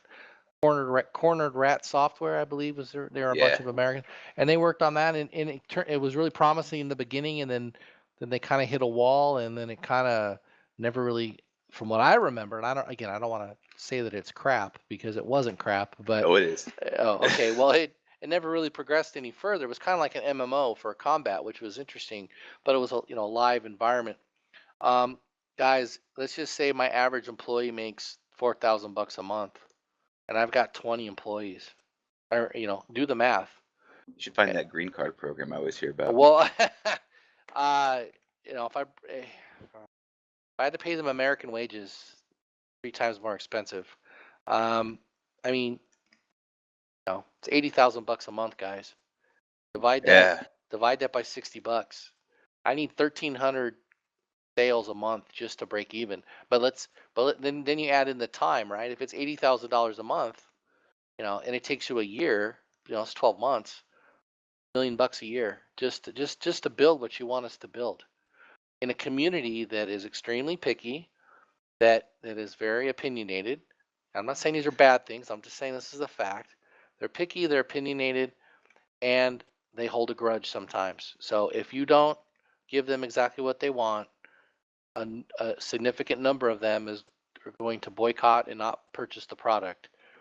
Can we have 1,300 new users a month buying the game at full price? Very difficult. No, So it gets expensive. So to do like a big MMO type environment, you're gonna end up with at least a couple $1 million, probably more, in development costs that you have to somehow source. One's he gonna cough up that kind of money? Is another investor gonna cough up that kind of money? You know, and then anytime you go to an investor and say, "Hey guys, I need I need money to build our next game," they look at similar games in the genre to see what the response was to such a game. And when they look at flight sims, all they see is failure. So I spent 3 years trying to find funding for a World War II game after we already, basically while we were producing Rise of Flight. I spoke to millionaires, I spoke to equity firms, I spoke to angel investors, I spoke to friends. I couldn't find a single investor. The only company that stepped up to any degree to give us another shot was 1C. So Understood. that's where we're at. Yeah. Okay, well, let's get off the depressing stuff. Pezman, thank you for the questions. Pezman had a question. Jade Monkey, do you have a question? Microphone activated. Yes. Go ahead. It's about DirectX 11. Yeah. We're all very excited, but we wanted to know a little more. Have you seen, I know it's work in progress, have you seen any big improvements in performance in the engine? And then a second question would be, is it possible to do the metallic finish in the planes with DirectX 11, or is that a separate issue? Okay. Let me address these two things. So DX11, and metallic skins. Here's the deal. About DX11. Sergey Vorsin, our lead programmer, who's a very bright guy, who's built our engine basically from the ground up, along with Petrovich and others. He is working on DX11 implementation. Now, he only started it maybe a month ago. Before that, he was doing some research on it. I guess part of the process is converting your shaders from DX9 or 10 to 11, and that process takes time. I've instructed him, and we've had conversations about the need to use DirectX 11 to boost performance. But as of right now, I don't have any tangible results to report because I have not played a build that has DirectX 11. We have not even been able to fire up the game with DirectX 11 support included yet because he's still building the support. So I don't know the answer to that question. Time will tell. I hope and I pray that we'll see some kind of improvements in performance, like we got a little bit of a boost with DirectX. 64-bit, which took us. I've been asking for that for 5 years, and we finally got it, and it was a good improvement. So I'm hoping that with DirectX 11 and 64-bit, we'll be able to accomplish some things like better frame rate, better overall performance, but also we could build support for bigger textures. And here's a situation that I was talking to Daniel about, and allowing larger textures into the game. Now I don't know what textures. I don't know if it would be terrain textures or aircraft textures or vehicle textures. Maybe we have to limit some texture sizes, but that would really open the door to some interesting improvements in visual quality, both in the skins department and cockpit textures, and other areas and other objects. Because we can use more RAM, and I think we can use more video memory or something like that. So we're exploring the DX11 right now, and we hope to offer larger textures as one result, and the other is a boost in performance. And obviously, having DX11 opens the door for the VR support that everybody's been barking that they want. And we're not against VR support. I will tell you, we were one of the first teams to implement VR support, okay? Before War Thunder, before some of these other teams, before DCS, everybody. And the Oculus team used to be located in Newport Beach, California, which is an hour from me. And I drove down to visit them numerous times to show them Battle of Stalingrad with the Rift. And I've already talked about this on the forums many times, but they changed their approach to VR, and we didn't have the ability to follow suit right away. But we've always been a supporter of VR, and I hope that we will be able to support it properly and get the right performance. Now, unfortunately, when we talk about VR and DX11, most of the products on the market, gosh, 90% or more, use off-the-shelf engines. They use Unreal, they use CryEngine, they use Unity. There's others out there that already have support built in, or they are just engines that you don't need to render 300 kilometers by 400 kilometers. They're shooter type engines, and it's easier for them to get higher frame rates, and it's easier for them to support VR in a proper, drawing two images at once to give you the 3D. With flight sims, it's more difficult because you really got to find a way to boost your frame rate to make the frame rate in the goggles, high enough to where people don't get nauseous and puke everywhere. So it's a difficult challenge, and we're going to work on it. We already have the preliminary kind of rough support for the Vive. Actually, Daniel and Sneaksy are at the or have been at the Army exhibition that the Russian government is putting on, and we have a booth there, and we're showing Sturmovik with the Vive goggles at the moment. So they're showing off the VR tech that we have, even though it's not perfect. So and then there's the GUI challenges with VR, and there's all kinds of stuff that go along with it. But DX11 64-bit support opens the door for some additional improvements and VR support. So I just don't have any results to share with you because I have not seen anything, and I need to get an update from Sergey on the progress, but I'm sure over the next few months he'll be able to complete the implementation. And once implementation is in, then maybe we can start playing around with the limits of pushing the limits of the performance. All right, sounds good. And you asked me about metallic skins. I specifically brought this up with the guys on my visit last month, and they were all puzzled. They all looked at me like I was smoking crack. Like, what are you talking about? This is still possible. Or what do you mean chrome skins in Rise of Flight? Like, they didn't even understand what the hell I was talking about. And then we talked to the lead model maker, Gap Maker, and he said nothing particular was done to drop this support. So it might be a question of modeling. It might be a question of technology. It might be a question of, did we turn something off that we didn't mean to turn off? Because most people thought it was a conscious decision by us to not allow this to happen anymore. And the pushback I'm getting from the team is nobody purposely did this. So I need to investigate further, and I need to talk to Gap Maker some more and try to find out the solution to this. Because I know what you're saying. You want a really shiny metal skin. Yeah. And I agree. It would be cool. But I need to work on that. So. All right. But Thank I hear you. I hear you on that. Yeah. Okay. Who's next?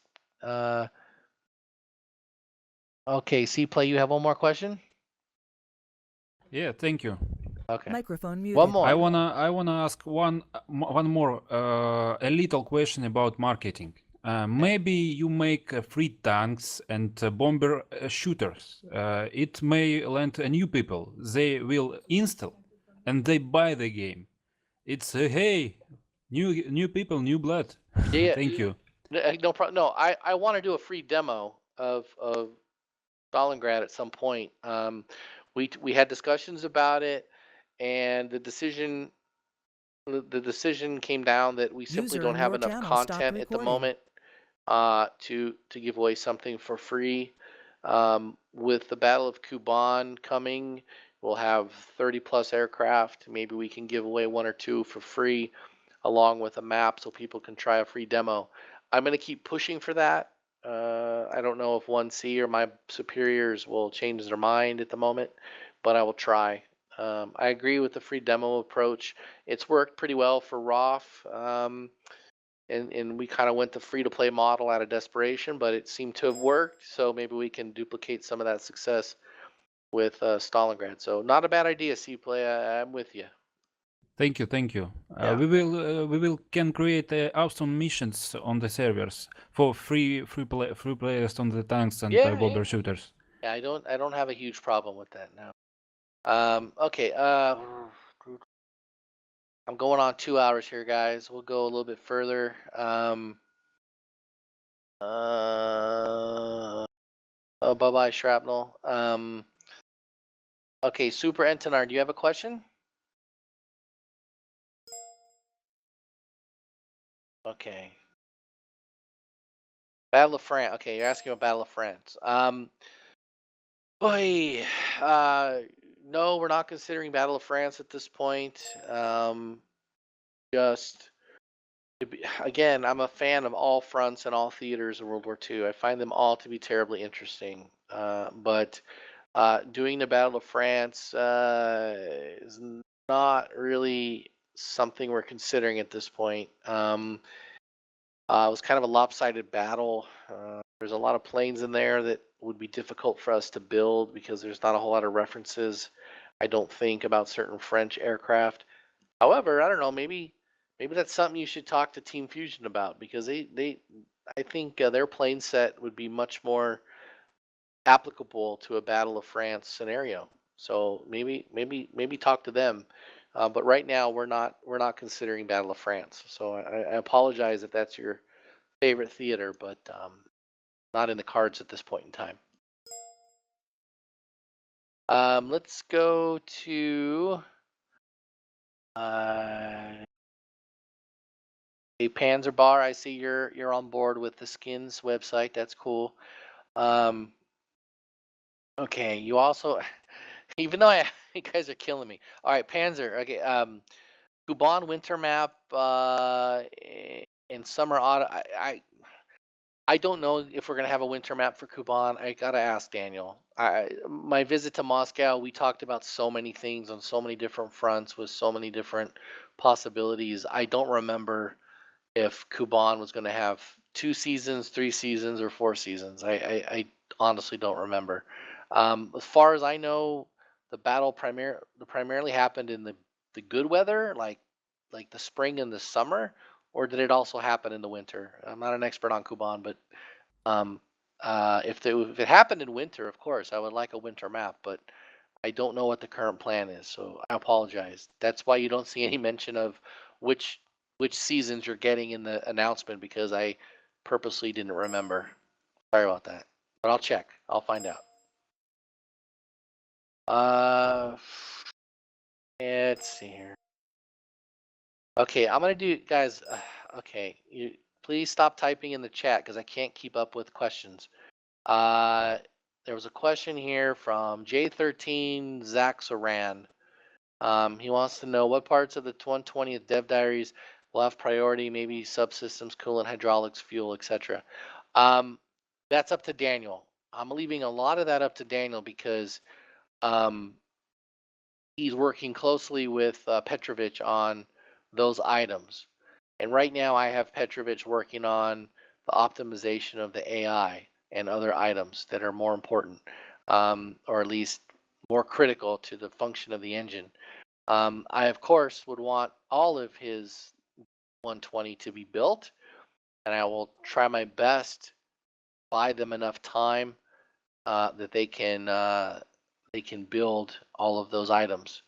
But that whole list, it was quite long and extensive, and I hope that we can complete as much of that as possible. Again, time equals money. The more money we have, the more time I can spend on various items. So I hope that answers your question. I'm sorry if it's not what you wanted to hear. Okay, Harry M., you have a question about carriers. Yeah, my question is on the carriers. Obviously, this is a ways out, so you might not have finalized things on what you want to do. Will they be populated, say, with ground crews and more, interesting, active places, or because up to now we pretty much get empty decks and some planes, but no real sense of activity or something Yeah, going on. it's it's hard to do that and keep frame rate high. We have to hire somebody to do lots of models of flight or deck crew. We talked about what would be possible. You start out on an elevator and come up to the deck so you can take off. When you land, do you land and you have to go to a certain general area and then you'll be pushed to an elevator and brought down? So I would certainly want the scenery to be nice. I would certainly want to make it look like the ship was alive. Certainly you'll have anti-aircraft crews and firing guns and stuff if there's a battle going on. As far as the flight operations go, the big thing is having some kind of system for the glide slope for the LSO, some kind of meatball or some kind of visual cue that tells you if the guy with the flags telling you if you're going to land properly. From what I remember, the original IL-2 didn't have that. So there's technical challenges for sure with the ship or with the carrier operations. I don't know how detailed we can make it at this point. We don't know how detailed the ship models have to be. We don't know a lot of things yet about the carriers, but my goal, of course, was to try to depict carrier operations as realistic as possible without crashing the game. So it remains to be seen exactly how well we can do it.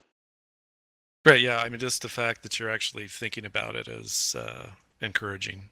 Well, of course, think about it, but then when I get down to the nitty gritty, some things aren't possible. But, yeah, I understand. Yeah. But I mean, I'm hoping with maybe DX11, some performance increase, or CPUs get even more powerful, or there's the human cyborg singularity or something where we can envision all this stuff, or VR takes over and we all live in a matrix. Maybe it's easier, I don't know, but I just hope that this product remains a viable product for the next 5 to 10 years, because the market is changing with VR, with microcomputing, with our phones and tablets getting more and more powerful.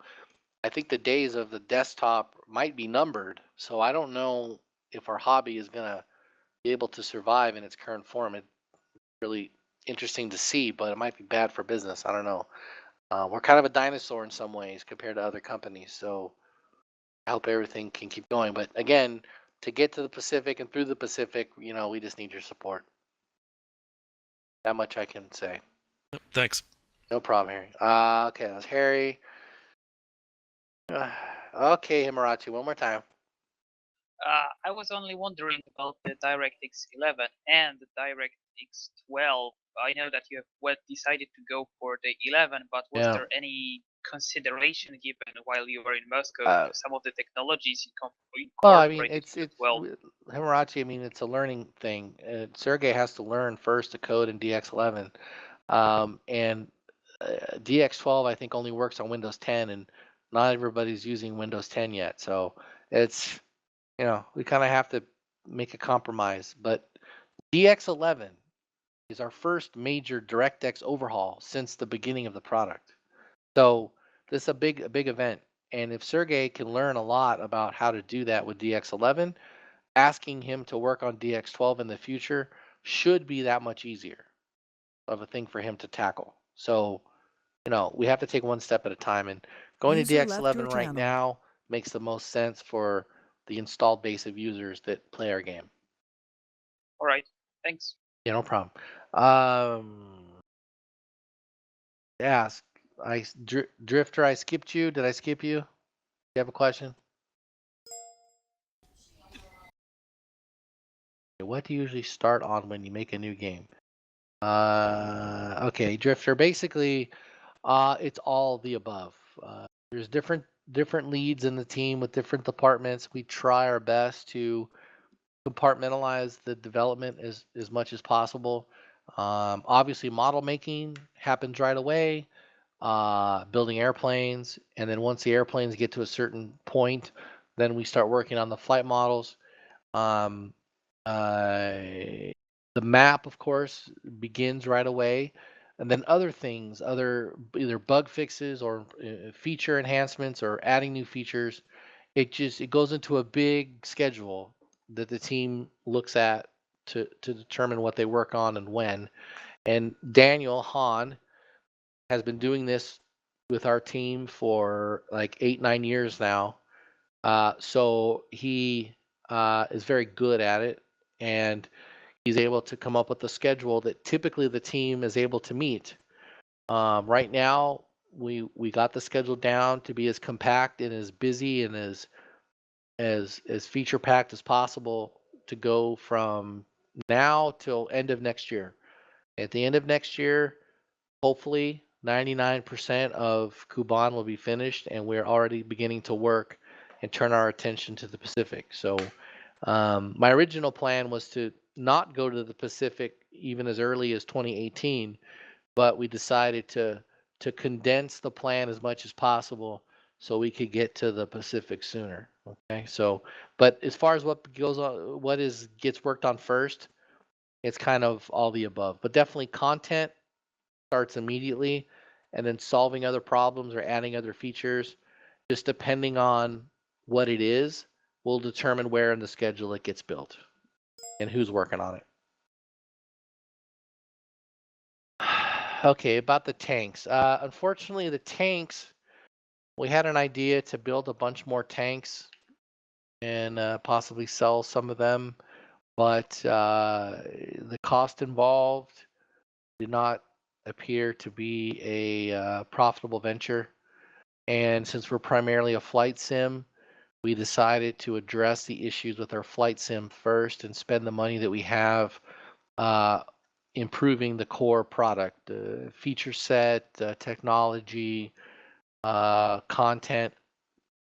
And I'm still not against doing more tanks. I don't have a way and the personnel to do it the way it should be done. If we're gonna do tanks, it's literally like a whole separate game and a whole separate development budget, and a whole bunch of people have to work on it. The 2 tanks that you see today were built quite a while ago, and they were added into the game for fun, basically as a test. And because it worked pretty well, we decided to release it, and we thought that maybe a lot of tank people would come over and check out the game and give it a shot. But it didn't really produce a huge upswell in interest in our tanks. So for now, we're primarily a flight simulation with the 2 tanks that are available. And as time goes on, I will continue to evaluate the possibility of doing more tanks. But right now, it didn't make it to the next product. I'm sorry. Prom Drifter. Okay, Kai, go ahead. Just one thing I had a question about, and that's possibility potentially of adding reflections in the game.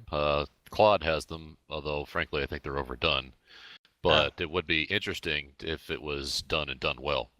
Well, that's an effect we'd have to build that I don't know if our effects editor can do. I don't know how far out these reflections are supposed to be seen. I haven't even seen it in Claude, to be honest with you. So I remember the old Mig Alley from like what a million years ago had reflections on the canopies, but they showed up like super far away, and it was like, oh, they're the MiGs. There's a reflection way out there. So I don't know what would be the right implementation of it. I'm interested in it. Maybe it's an effect we can add, but I'd have to talk to our effects people and see what's possible. And again, it's just another layer of complexity. It's another layer of calculations, another effect that has to be built. And it's not necessarily in the current plan, but we're optimistic that there'll be times in the plan that we currently have where there'll be a gap, and we could say, hey, Joe, you have a little bit of time here to work on something. What do you think about, why don't you do this? So these small little details that people like that's really neat and cool. But gosh, we're in such a hole right now as far as features and stuff and technology that I've got to spend the next 16 months digging ourselves out of that. And then I can really look at, okay, when we go to Pacific, it's the Pacific. There's a lot of shiny water. There's a lot of reflective surfaces. Maybe we can add a reflection into the canopies. And honestly, I don't know I don't know the calculations that would be involved in doing reflections. I mean, our guys typically try to do it, very realistically, right? So we'd have to calculate, would a curved canopy do any kind of reflection, or just a flat surface? What time of day would such a reflection happen? How far away would it be seen? What's the math involved? I mean, Jesus, or is it just some kind of random thing where at high noon, enemy planes with this type of canopy might generate a reflection at some random time and some random distance from you that would be visible. Like there's ways to cheat, right? There's ways to just kind of throw in effects here and there, but we try to be a simulation, so we try to get it right. But every time you try to be a simulation, you add more and more and more complexity into the game, which takes time, money, and then it also takes CPU cycles. So who knows? But I've added it to my list of things to investigate. Yeah. Thank you. Yeah, no problem. Okay, let's just go. Anybody else? Let me know on the chat. It's 1:20. I'll go another 10 minutes. How's that? Okay, Sag, go ahead. Sorry, can I ask you something? Hold on, Turk. Sag had a question. I'll go to you next, Turk. Go ahead, Sag. Oh, hey, it was just a little question about squadron markings as an overlay, I guess, a layer over the current skins. Is that a possibility? Yeah, decal system, like the old Sturmovik. I didn't push for that on my last visit because it's some investigation has to happen. I'm open to it because the old Sturmovik had it. I don't think the old Sturmovik decal system really looked all that great because it was like a separate PNG, I think, plastered on top of the TGA file, and it just just looked like it was stuck on there and hovering. But I remember downloading all the who did the app that allowed you to change all of those decals. It was oh God, who was that? Lohengrin or not Lohengrin? It was some other gentleman, and it was a huge IL-2 mat. Yeah, thank you, Condor. I remember playing with that for hours and hours to get weather decals and more realistic looking ones. It was a lot of work to support that, so I'm not against it. There is something in our list. I'm having the model maker, our lead modeler, look into adding a layer onto the model for fuel and oil leaks. For instance, right now when your engine is damaged, you'll get oil on your windshield. But if you look at the outside of the airplane, you don't see any oil splashed up onto the fuselage or on the top of the fuselage by the engine. And I always looked at that and go, God, logically that doesn't make any sense. Maybe there's a way we can add what we call the oil layer on top of the model. So and add it and make it part of the damage model, where if you get damage in the engine and you have an oil leak, some kind of texture will appear in the engine area to denote an oil, a massive oil leak. So that's the same kind of technology that might be needed to do a decal system. But I don't know if we'll have the time or if it's worth the effort to do a decal system like that. I'm open to it, but I didn't make it a priority because I'd rather add the oil layer for damage purposes than add a decal system that honestly would affect our whole campaign system, because then you have to put the decals on the planes, and we don't have the same quick mission builder that the old IL-2 had that kind of numbered the airplanes that were in the flight and added the decals automatically. So there's a lot of stuff that would have to be built to support that, but not totally against it in the future. I just don't have it on my current list of things to do. Because it kind of makes it easier to organize multiplayer flights without having to download skin packs, and everyone has them. Yeah. And anyone else on the server wouldn't be able to see it anyway. No, totally understand why it's popular. I just something I Yep. wish we would have built a long time ago. Thanks for the answer, though. No problem. Turk, go ahead. You had a question?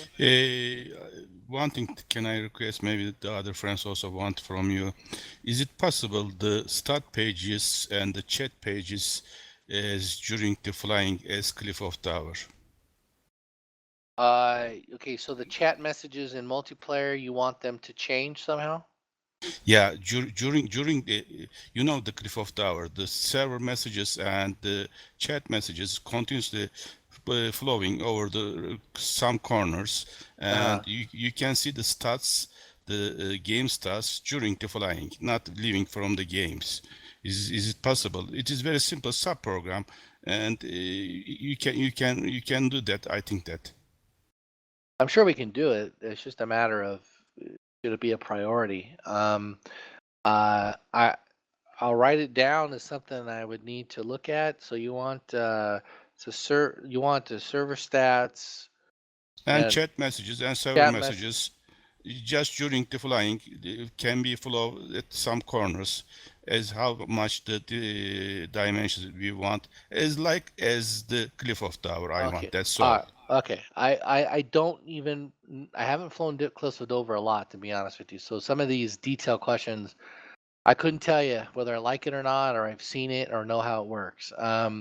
But I think I understand what you're saying. You want more flexibility in what messages are put onto the screen and be able to move them around to where you want them. Yeah, the and chat messages is flowing very quickly, and you can see, and people's can't understand sometimes, asking many times. Very simple as Cliff of Tower. If you look, check it, you will understand what I mean. Okay, I got you. You're saying that our current system is just not very good. Exactly. The Cliff of Towers is exactly more progressed according to the Battle of Stalingrad about this subject. Okay, all right. Maybe that's something we can add later, but I don't think it'll be in Kuban, but maybe later. But I'll look into it. This is a very simple program. First thing that my guys will tell you, there's no simple answer to any simple problem, because I'm not a programmer. Every time I say something looks simple, I get yelled at. So I will just give you the same advice they give me. Nothing is simple, but I'll take a look at it anyways. Okay, thank you. No problem. Thank you, Turk. Tobler, you asked a question about Odessa map. The Odessa, real quick. Odessa map is done by a third party. Somebody that Zeus has been working with, who's a friend of his, who has the skills to make a map. It's not an official map yet, so we don't know when or if it'll ever be finished, although that looks like progress is being made. But it will probably not be released with the Kuban, or maybe it'll come later. I don't know. I don't have a firm time frame for Odessa. It's a big project. And Jade Monkey, you asking a quick question about the game model viewer. Yeah, Microphone activated. I want to make a screen in the GUI that kind of. I don't know if anybody here has also played with our object viewer that is separate little exe. That is really not meant for the public. It's just kind of a tool for the team. We kind of made a few changes to it and release it to the public, but what I want to do is make a screen within the actual game GUI that's kind of like a virtual hangar where you can load up a plane. And you can change out the weapons, you can change out the mods, you can change the skin, you can change the background that the plane is up against, and you can change maybe the lighting a little bit, and then you can take screenshots. And because in the future I want to add the ability to put little little images like Rise of Flight. I want to put little images next to all the custom skins that are listed in the game. So I want to give you guys a tool so you can make these custom images and make those images look real nice to go with your custom skins. I think skin making in a flight sim is one of the most fun parts of the product, to be honest with you. Yeah. So So I want to make the skin viewer not only just a skin viewer, but also an object viewer to look at the planes and maybe the tanks and maybe other things. Especially if we enlarge the textures, we'll be able to have some really beautiful looking objects to look at. And so I just want to have a separate screen. And our current object viewer that's a separate exe doesn't have the ability to also include the gunners, to include different parts of the plane. You never notice that you load up a plane like the IL-2 and the gunner position is like missing. Yeah, yeah. So those kind of limitations I want to get rid of, and I want to put it in the game GUI. You know, some of these driving games have like a showroom mode where you can look at your Ferrari or look at your Lambo and, you know, painted different colors and things like that. So I want to kind of have the Sturmovik version of that, but have it in a screen. And basically, I want to take the screen from the main screen, right? Which is you have the airplane in the hangar, you have a background, you have the landing gear down, and you have a skin on it. You have weapons on it. I just want to use the technology from that screen and add another screen to the game GUI, and where you can change the model. You can change the skin, change the background, change the lighting, and change the loadouts. That's it.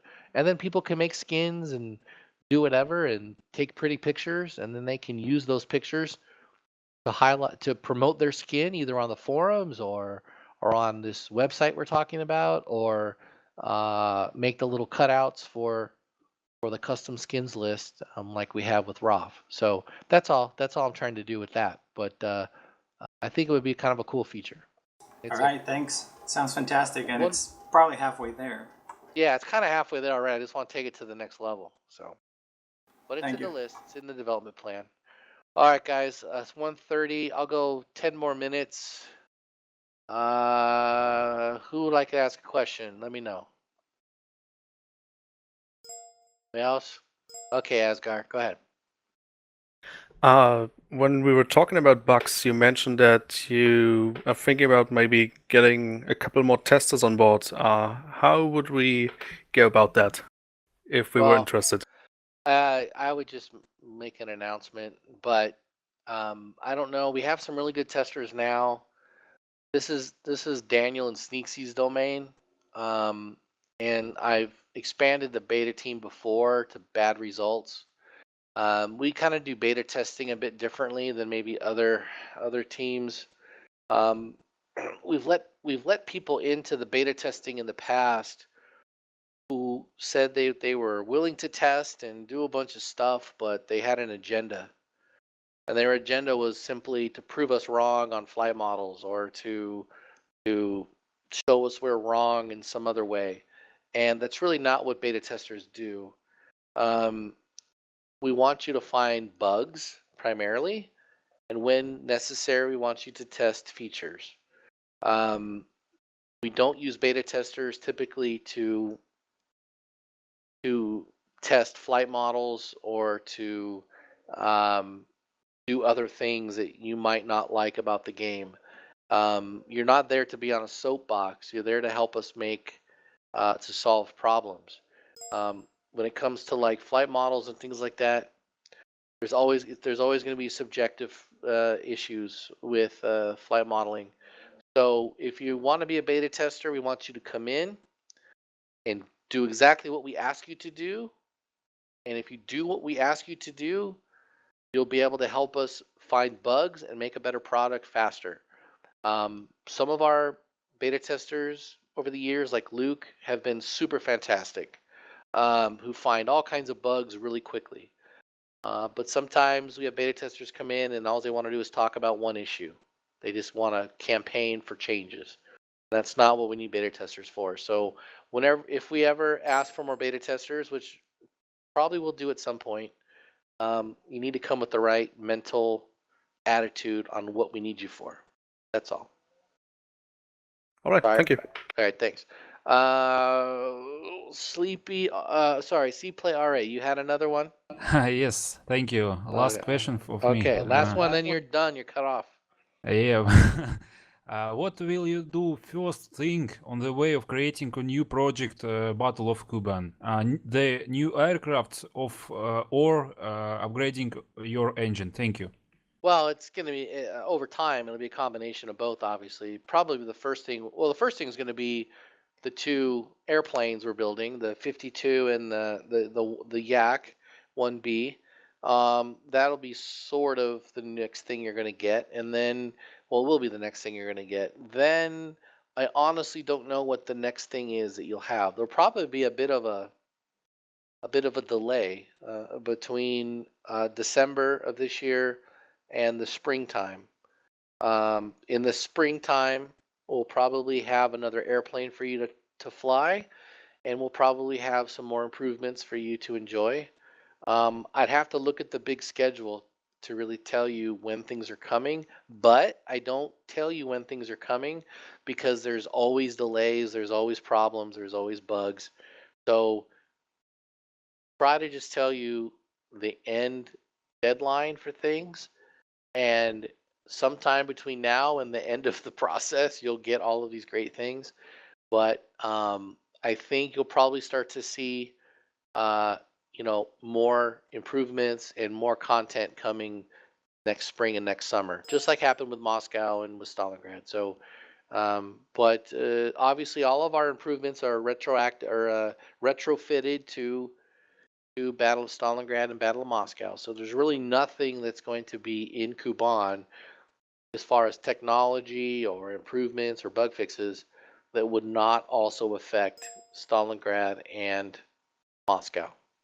Thank you very much, Jason. No problem. Okay, okay, Coconut, go ahead.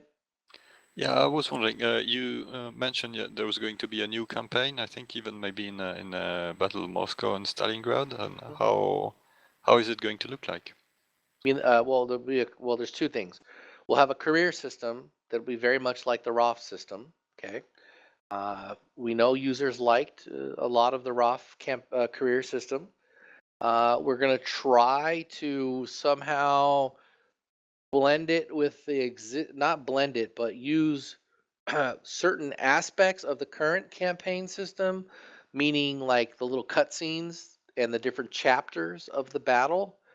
We hope to keep those because we spent a lot of money on those. So keep those little cutscenes in the career system that kind of explain the different phases of the battle. But the battle itself will be a similar timeline like you find in ROF. We're gonna add because it will be like the ROF career. We're gonna add a bunch of role-playing elements like descriptions of pilots, pictures of pilots, histories of squadrons. Have a newspaper system like in ROF. Have a list of aces and all that kind of neat little role-playing type stuff. And different squadrons and get injured, you go to the hospital, you come back, you have different people in your squadron, all that kind of stuff is going to come back, is going to come to Sturmovik. We're going to need help from the community gathering, just like we did with Rise of Flight, gathering all of that information. So we're going to ask you to write biographies of pilots. We're going to ask you to find pictures of pilots. We're going to ask you for German and Russian names for the pilots. We're going to ask you for a list of aces and their kill records and things like that. We're going to ask you to write histories of each squadron that goes into the game. We're going to ask you for a lot of help because there's no way we can do it all ourselves. So just like we did with Rise of Flight, we're going to ask you for your help in that manner, and I'm sure the community will help us gather that information. At first, with the career, we're not going to have a million different squadrons, okay? Because just building the career system alone is going to take a lot of time. So we may start off with only a couple squadrons on each side in the beginning of the career system, but as we improve the product, we'll probably add more squadrons into the career system, just like we did with Rise of Flight. Because the Rise of Flight career system, for those who haven't played it, it's really quite nice. And it was a huge disappointment for me that we didn't go that route in the very beginning with Battle of Stalingrad. So I'm pleased to death that we're able to revisit that system, and I hope to make it even better than Rise of Flight. So cross your fingers that we'll be able to help use the community to get the content that we need to properly build the campaign, a career system. Then also we're going to have a scripted campaign system, which will be similar to what you have with ROF with the individual campaigns. But I'm trying to design it so users can make their own scripted campaign with their own content. Drop it into a folder in your Stalingrad root directory of some sort, and then our campaign GUI will then read that folder, and you'll have a new campaign to fly. And basically, you fly a mission. If you're successful, you get the next mission, and maybe there'll be some other elements available in the GUI, like whether maybe it's a video or maybe it's a graphic of some sort, or obviously there'll be a briefing on the mission that will be included in the screen. So the scripted campaign system will be able to allow a lot of content to be added from the community. So I hope that answers your question. Thank you. Yes. Okay, I'm gonna go down a couple more. Okay. Okay, Custard, go ahead one more time.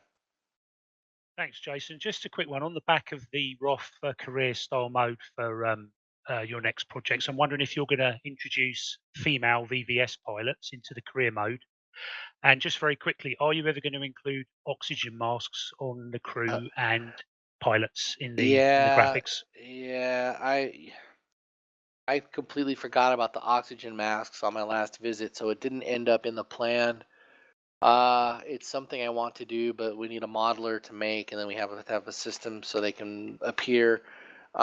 It's something I want to add very badly. I can't believe I forgot it. It's just one of those realism things that I wish we had done in the very beginning. But it's something I want to do. I just not in the current plan because I didn't push for it. But I'll revisit it as soon as I can to try to get it added somehow. Lovely. Cool. All right. Sorry, man. I want that too, and I wish we had it already. Some of these things, these decisions, these small details, they were out of my control 3 years ago, so things didn't get done that I wanted. But got a lot of other stuff, so we'll do our best. And the female pilots as well, Jason. Yeah, I'd love to have a female pilot model, just because there were Russian or Soviet female pilots. Not that I'm going after the female customers. I just think it would be cool to have that because I don't think any sim really had that. Maybe 46 we modified some pilot models to do that, but our pilot models are amazing. The guy who built those is currently working on another project, and I'm trying desperately to get him to come do some work for us in that regard. But it's in my luxury item list, things that I really want but can't do quite yet. Okay, so Custard, thank you for that. Tobler, I can't help you with your wife. I know it's difficult. Get a second job or something. Drive for Uber or something.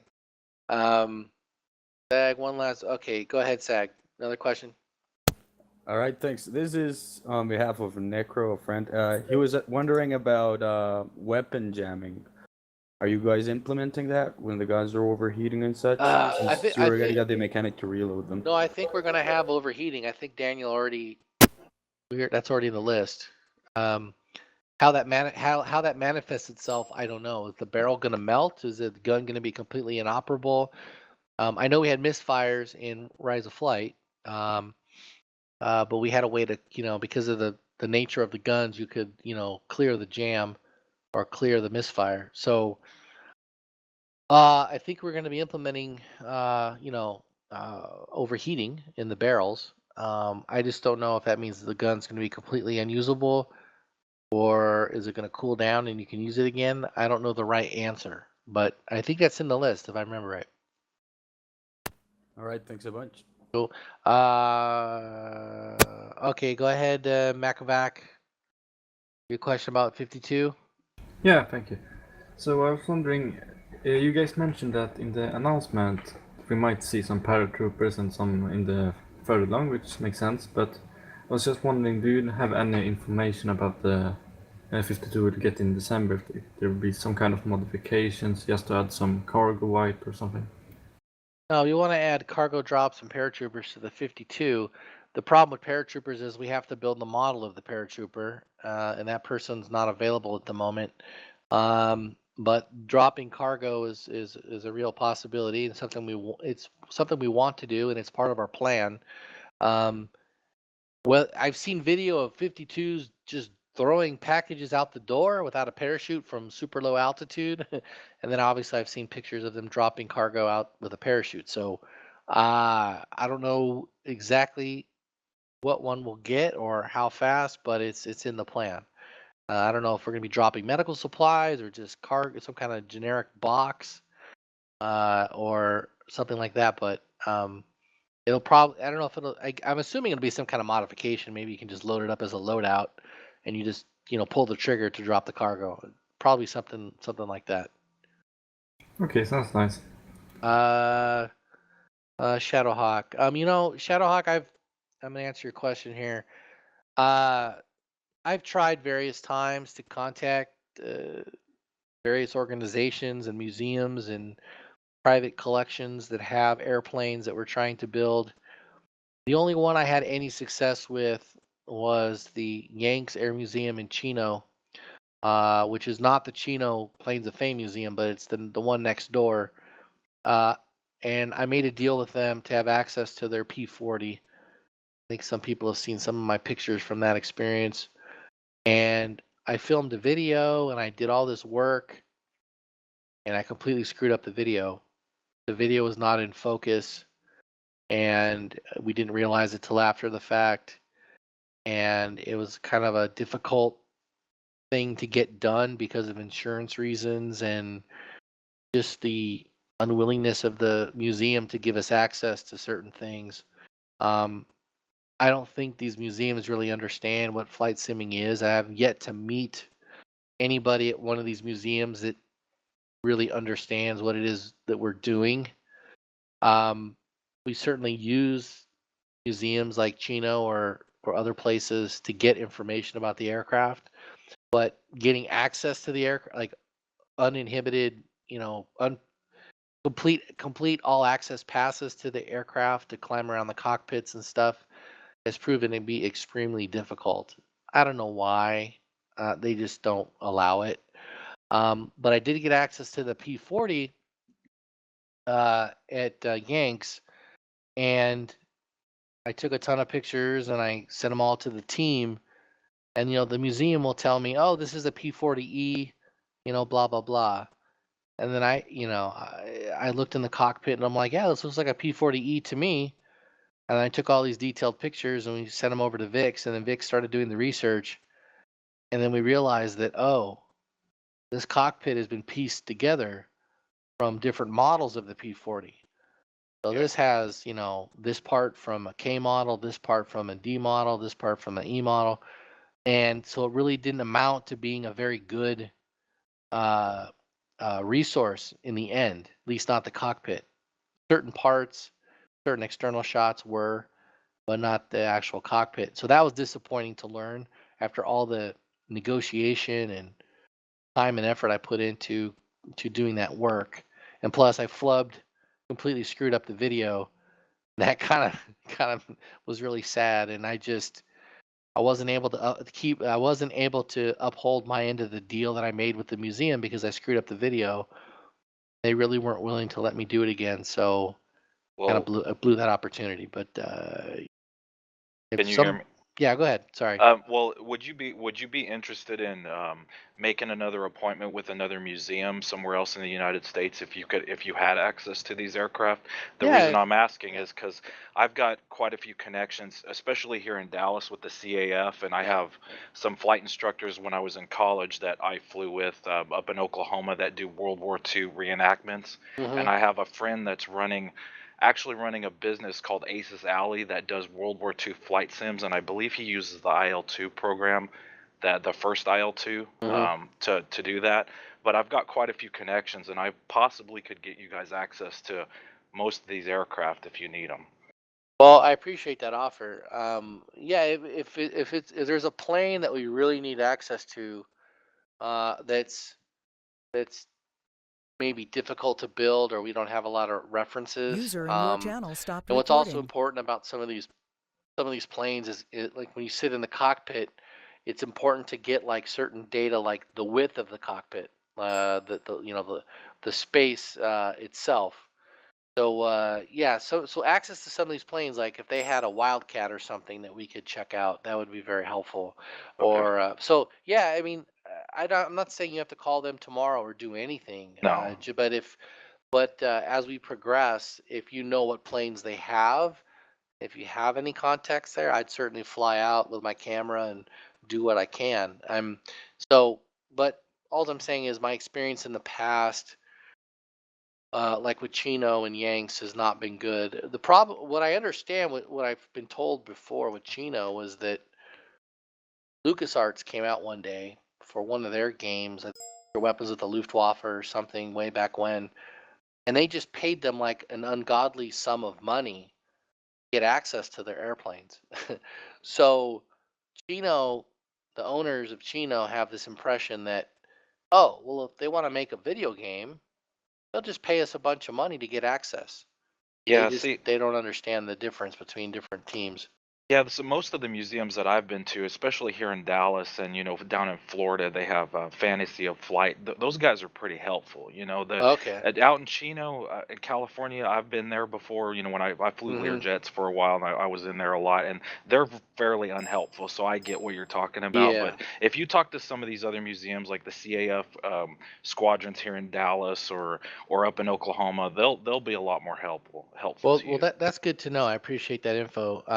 A lot of these old warbirds are, at least they used to be, owned by some old timers who don't know anything about video games. So they, they're flying their own planes. They don't need to play simulation. So yeah, I found that there was like a cultural divide there. But no, that's good to know. I appreciate that. So you're a real pilot yourself? Yes, sir. Awesome. What are you flying right now? I'm still doing a little contract stuff in Learjets, and I dropped skydivers up in Oklahoma. I was a chief pilot out there for a while, and jumping and stuff. So it's died down for me a little bit. I don't do it full time anymore, but I still keep my hand in it. Okay, well, if you ever fly into SoCal, let me know. Will do. All right, Madison, go ahead. I'm going longer. We're going 3 hours. Yeah. Thank you, Jason, we're going long. Okay, thank you for giving us the opportunity to exchange today. Football's tomorrow, so we'll go long today. Go ahead, Madison. My question would be, do you plan to implement a rearm refuel repair feature? God, yeah. Fuck. I want to, and I talked to the guys about it, but we left it an open question because I don't know if it's I have to talk to Daniel again about it. I forget the disposition of it. We lost some programmers that would have been able to build this, and some work was done on it in the past, but it never got completed. So I don't know who I would go to on the team at this moment to say, can you build this or not? Anything revolving netcode is difficult right now. So all I can say is I want it, but I don't know when I can get it to you. I know it's been asked for a long time. Rearm, refuel, and repair. Yeah, 3 R's. Yeah. Yeah, just in case, I was part of the testing team with Zuti at the time of the old IL-2, and I stay connected with him, so maybe we could MP some info or some ideas in the future. But feel free to stay in touch. I don't recall if it's in the current plan, because I know we talked about it, but I think we left it an open question. I think it might be a luxury item. These luxury items are building up. I'm sorry, guys. I can't get to everything. Thank you, Jason. No problem. Go ahead. Who's left? Let's do. Guys are killing me here. Sputnik. A question about possibly having an option to invert only the external camera so it controls similar to 46. You want to, okay, so you want to invert the controls of the camera. Yeah, the F2 view in particular. Okay, as far as I remember, it's the same system, no? and it reacts differently? It just seems backwards for external. Inside the cockpit, it seems, you know, like it would, but once you go to external, it seems like it's upside down. And I mean, as far as the pitch or the x-axis? I mean, well, it's just it's backwards from 46, isn't it? I couldn't tell you. I haven't Okay. played 46 in a while. Last time I fired it up on my other computer over here just to make sure it worked, and I put the latest patches on it, but I haven't been able to play it. Guys, I have had such myopic focus on our product for so long. There's a lot of stuff I have forgotten about other products, and I'm ashamed to even say it, but I focus so much on our Sturmovik and our Rise of Flight and just keeping you guys happy and purchasing the product. There's so many things about other titles that I'm going by memory. So I apologize, but I'd have to say, yeah, the external cameras are inverted compared to 46. I don't know if we could change it or want to change it, or if we make it an option. I don't know, but I'll talk to Daniel about it. Okay. Camera controls inverted. All right. Okay.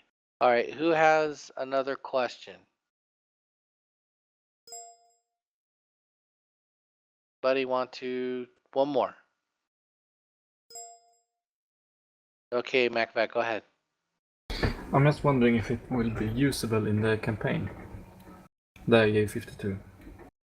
If you want to be a cargo pilot? Yeah, pretty much. I don't. I don't know. Left your channel.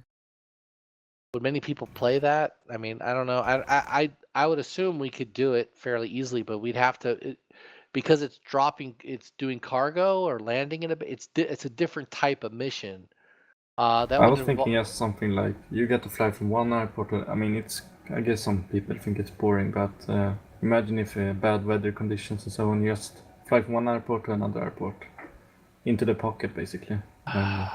I wouldn't say that it's not impossible to do. I just don't know because we have certain templates that already exist for different types of missions, and if we add in cargo into the career, we'd have to build a whole new, because there's a whole nother tool that nobody from the public has seen. We have a mission editor, right, that you've seen, but our career missions are built with a different tool.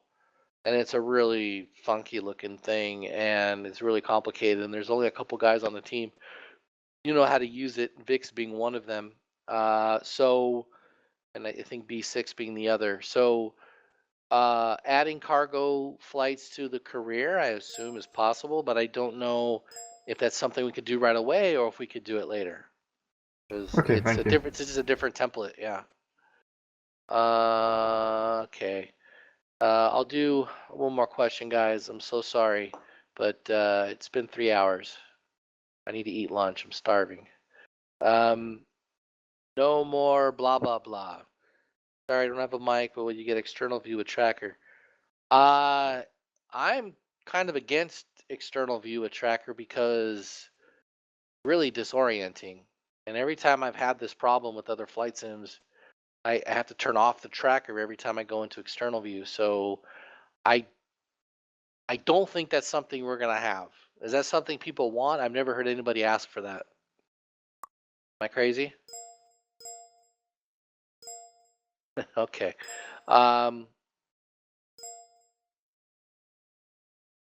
Okay, well, blah, blah, Mr. No blah, blah, blah likes, okay, well, I'm sorry, I'd have to ask. I have to find out for you if that's even possible. Set down, tracker, external view. Okay, okay, MacVac, one more question? Me? No? I don't have another. Oh, questions? Oh, I see. You're just making a comment. My mistake. Serenity, what do you have a damage model question? Oh yes, thank you. Yeah, very quick question. Just how deep you want to detail the damage model and the systems of the aircraft, like like drop tanks, fuel system, and so on. in the future. Well, the only thing that really annoys me about our planes at the moment is we don't have drop tanks, and we don't have a way to manage the fuel.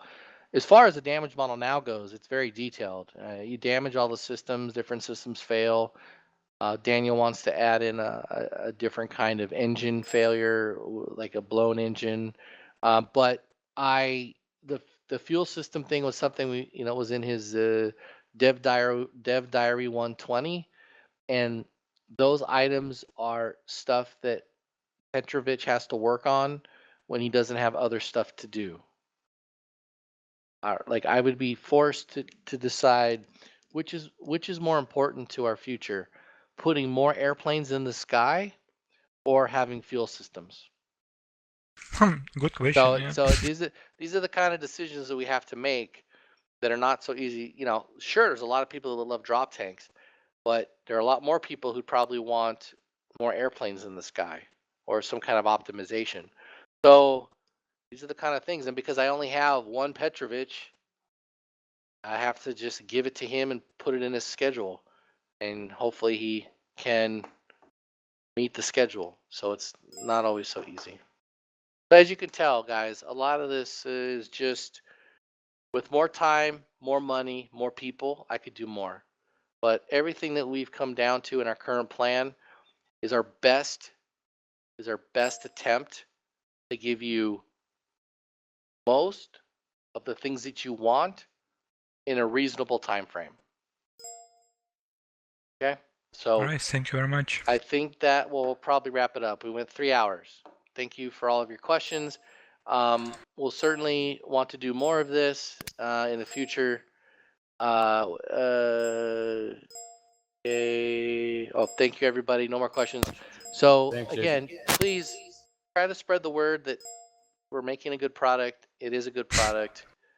Please help us get to the next step, okay? Thank you very much, everybody. See you next time. Later. Yep.